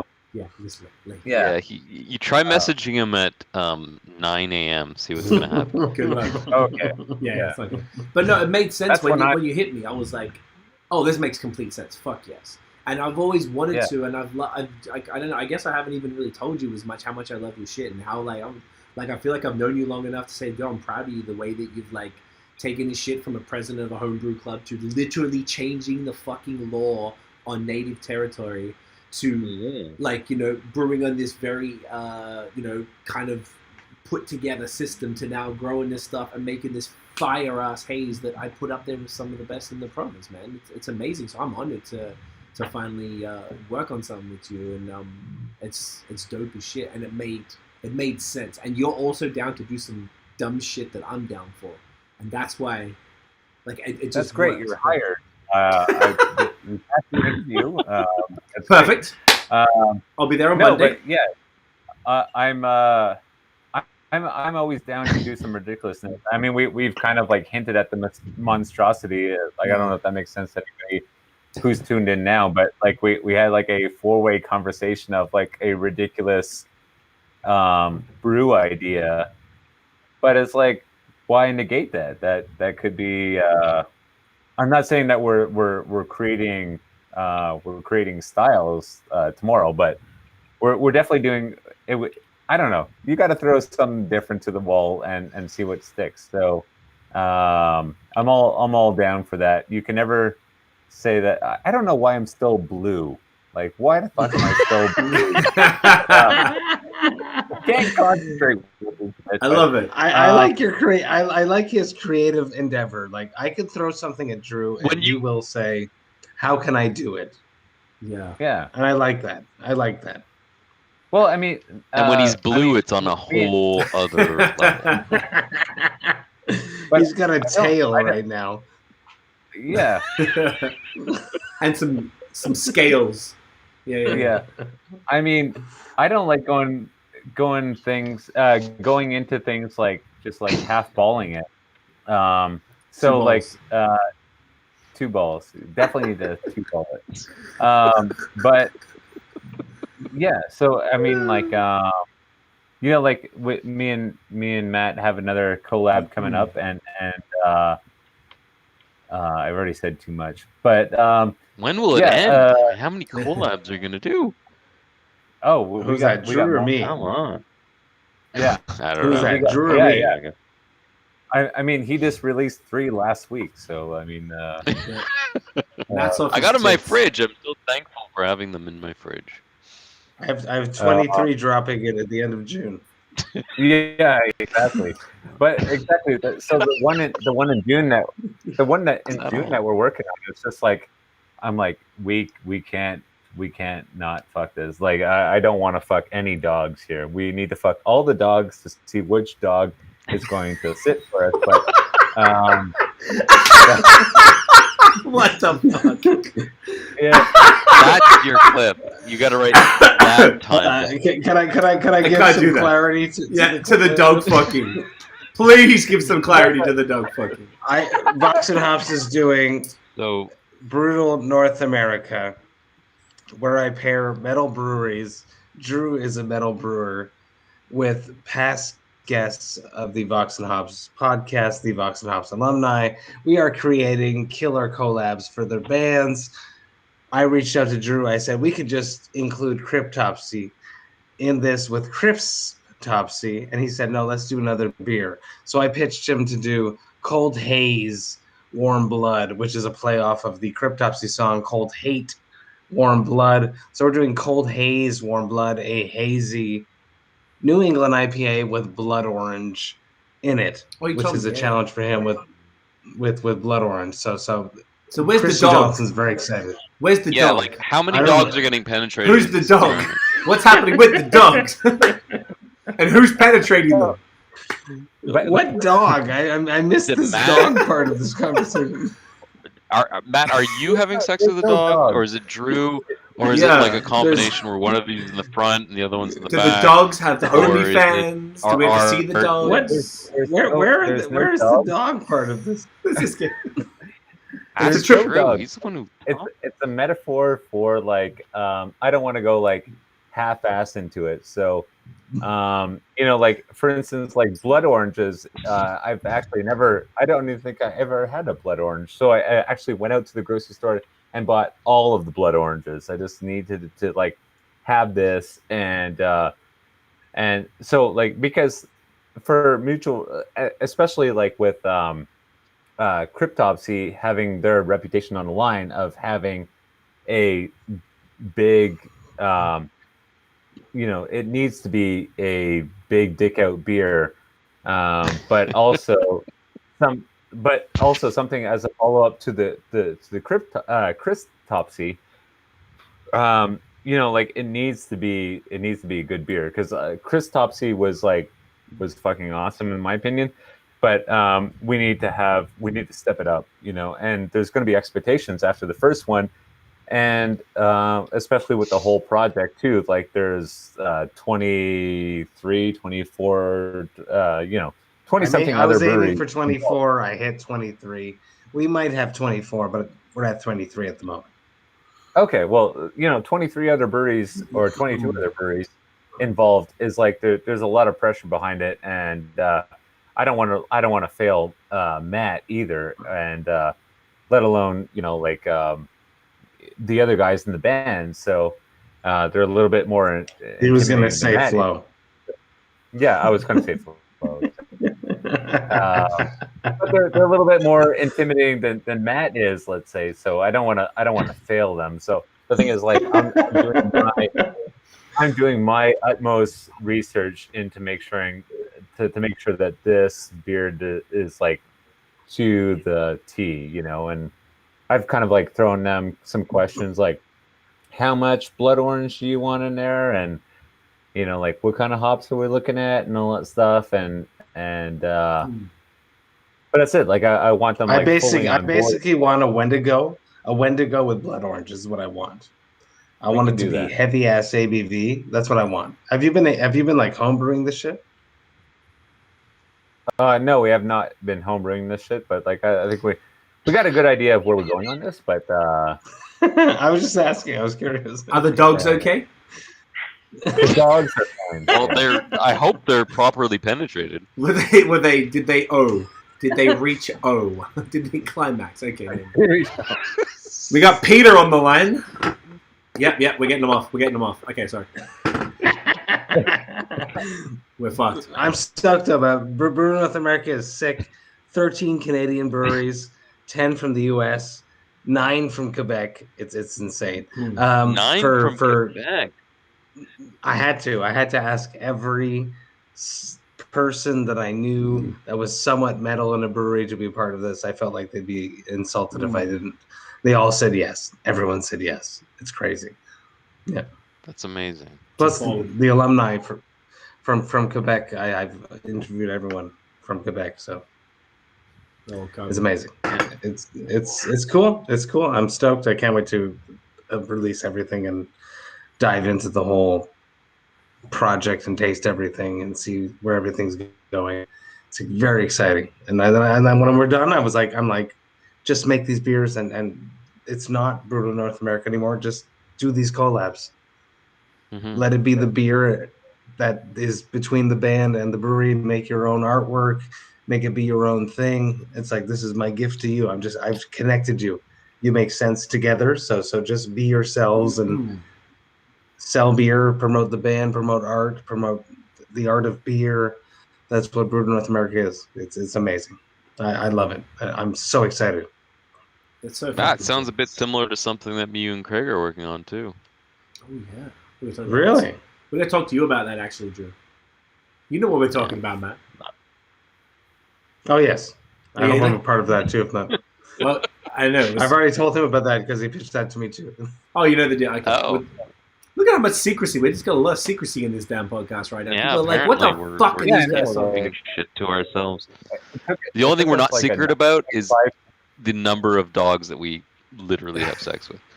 Yeah. It's For my false. house, It's it's zero. It's zero for my house. It took a 9.5 beer to like Such make a everything prude. fall apart. So That's all it took was a triple IPA, and then everything went to shit. yeah, and everything was. Well, All the secrets are out. and they're all out. There's secrets and dogs, and Noah's holding a cat while we're talking about Well, penetrating dogs, and just She It's she a got good wrap really up. Wrap it jealous up, when Jay. I'm wrapped. when I said that. She's Said- so got attached to me. tense. She got tense, That- eh? She heard about dogs, and no, there's no dogs. You're my only love. Okay. Well, look. No, it's fucking dogs. On that note, no fucking dogs. That's the new episode name. Let's do a thumbnail because I don't want to forget before we get caught up in the dogs, and then we'll wrap this up because Oh, the but I'm blue as shit though. Yeah, Hold it's on, like- let me try. I probably should. Yeah. Yeah. Here, let's We hold should up all, what we can. should hold up different beers. Yes, I just have these two. Happen to have 3 hops and Monkey Dog. There you go. Yeah, Got that'll that be one. I What do you want got? Drew's face on my face. Drew, what do you Hold on, got? I'm trying to Oh, I figure- like that. I'm trying to figure out my lighting situation here. It's okay. All right, you ready? Oh, I am moist. Wait, let's see that. Let's see it. Oh my gosh, I need new panties right now. They are just dripping from the dogs. All right, this is out of control. Guys, this has been. But Rooney made an appearance uh-oh. on this. It's I amazing. love it. Look at it. It's just dogs, kitties, Trying to everything. hang my light. Guys, this has been fun as shit. I appreciate all of y'all. Starting with Drew, brother, thank you for coming through, bro, and doing this. We're gonna have to do this again later this year, early next year, latest, and just catch up and keep it going. Where can everybody find Kahnawake Brewing online? Kahnawake also check us out. Come down to the brewery, 22 Route 138, right off the Mercier Bridge. You can also make your order online at KahnawakeBrewing.com or call us at 450-632-3434. But yeah, thanks for having us on. Thanks for having me Pleasure, my brother. on this. Don't forget and, at K-Town Brew, at K-Town Brew on Instagram. At K-Town Brew, God true. damn. I don't pivot up to the Instagram as much as I should, but at K-Town Brewed. Thanks for having me on here. It was great chat with all you guys, and sorry that I'm blue. It's okay, and you brought up the dogs, and they gave us joy. So here we are. Yeah, I really did. Noah, where can we find you, man? Well, you can find me on beerism.ca, the website, and on Instagram it's also beerism.ca, and on Facebook it's Beerism, and sometimes you can find me here with the sexy Australian. That's what they call me, mate. They call me Mr. Dog, Mr. Dog Rooter. In Australia, we call that rooting the dog. Fucking rooting Root the dog. Yeah, rooting the dog, mate. You root a woofer. Fucking root a woofer, mate. You fucking crazy bastard. They're pretty good. A Rootin' woofer. a woofer. Man. Woofer. Those people are fucked, eh? How you're like Dr. Evil with your cat, though. It's just, Yeah, Yeah. just like stroking it evilly. Yeah. She needs the love. I respect it. Maddie, where can And everyone find you I'm online? the only one that she does this with too. I love it. I'm not surprised. Where can everyone find Vox&Hops online, you sex beast? Vox&Hops is available on all podcast networks. We drop at least 2 episodes a week. You can find me at voxandhops.com. That's VOXANDHOPS.com. And we got a cool thing coming up with Brutal North America, where I'm dropping at least 23 collabs in the last week of June, where I pair metal breweries with Vox and Hops alumni, the past guests of the Vox and Hops podcast, to create killer collabs for the bands. It's so damn cool, and you're going to want to be there. Check it out. Damn right. And stay tuned for the monstrosity. Hopefully we can make it happen. If it does happen, it's going to be one of the most ridiculous beers that you've ever heard of. Purists are going to be shitting their pants. They're so mad about it. I look forward to seeing people infuriated with the dumb shit we're doing. But guys, stick around. I'm just going to wrap this up. Our goal is one on Untapped. One. I want one. I want a half. I want half star average. But it's going to be fine. 5.5 stars and a bunch of 0.2s. Yeah, negative ones. Stick around. I'm just going to wrap this up, and we'll end the live, and then we can just all say bye there. But guys, thank you so much for watching and listening. If you enjoyed the episode, smash the thumbs up, hit subscribe below, hit the notification bell so you know when the new drops. Follow us on social media at BAOS Podcast, and check out the long form audio. We are usually here every Friday at 9 p.m. going live here on YouTube.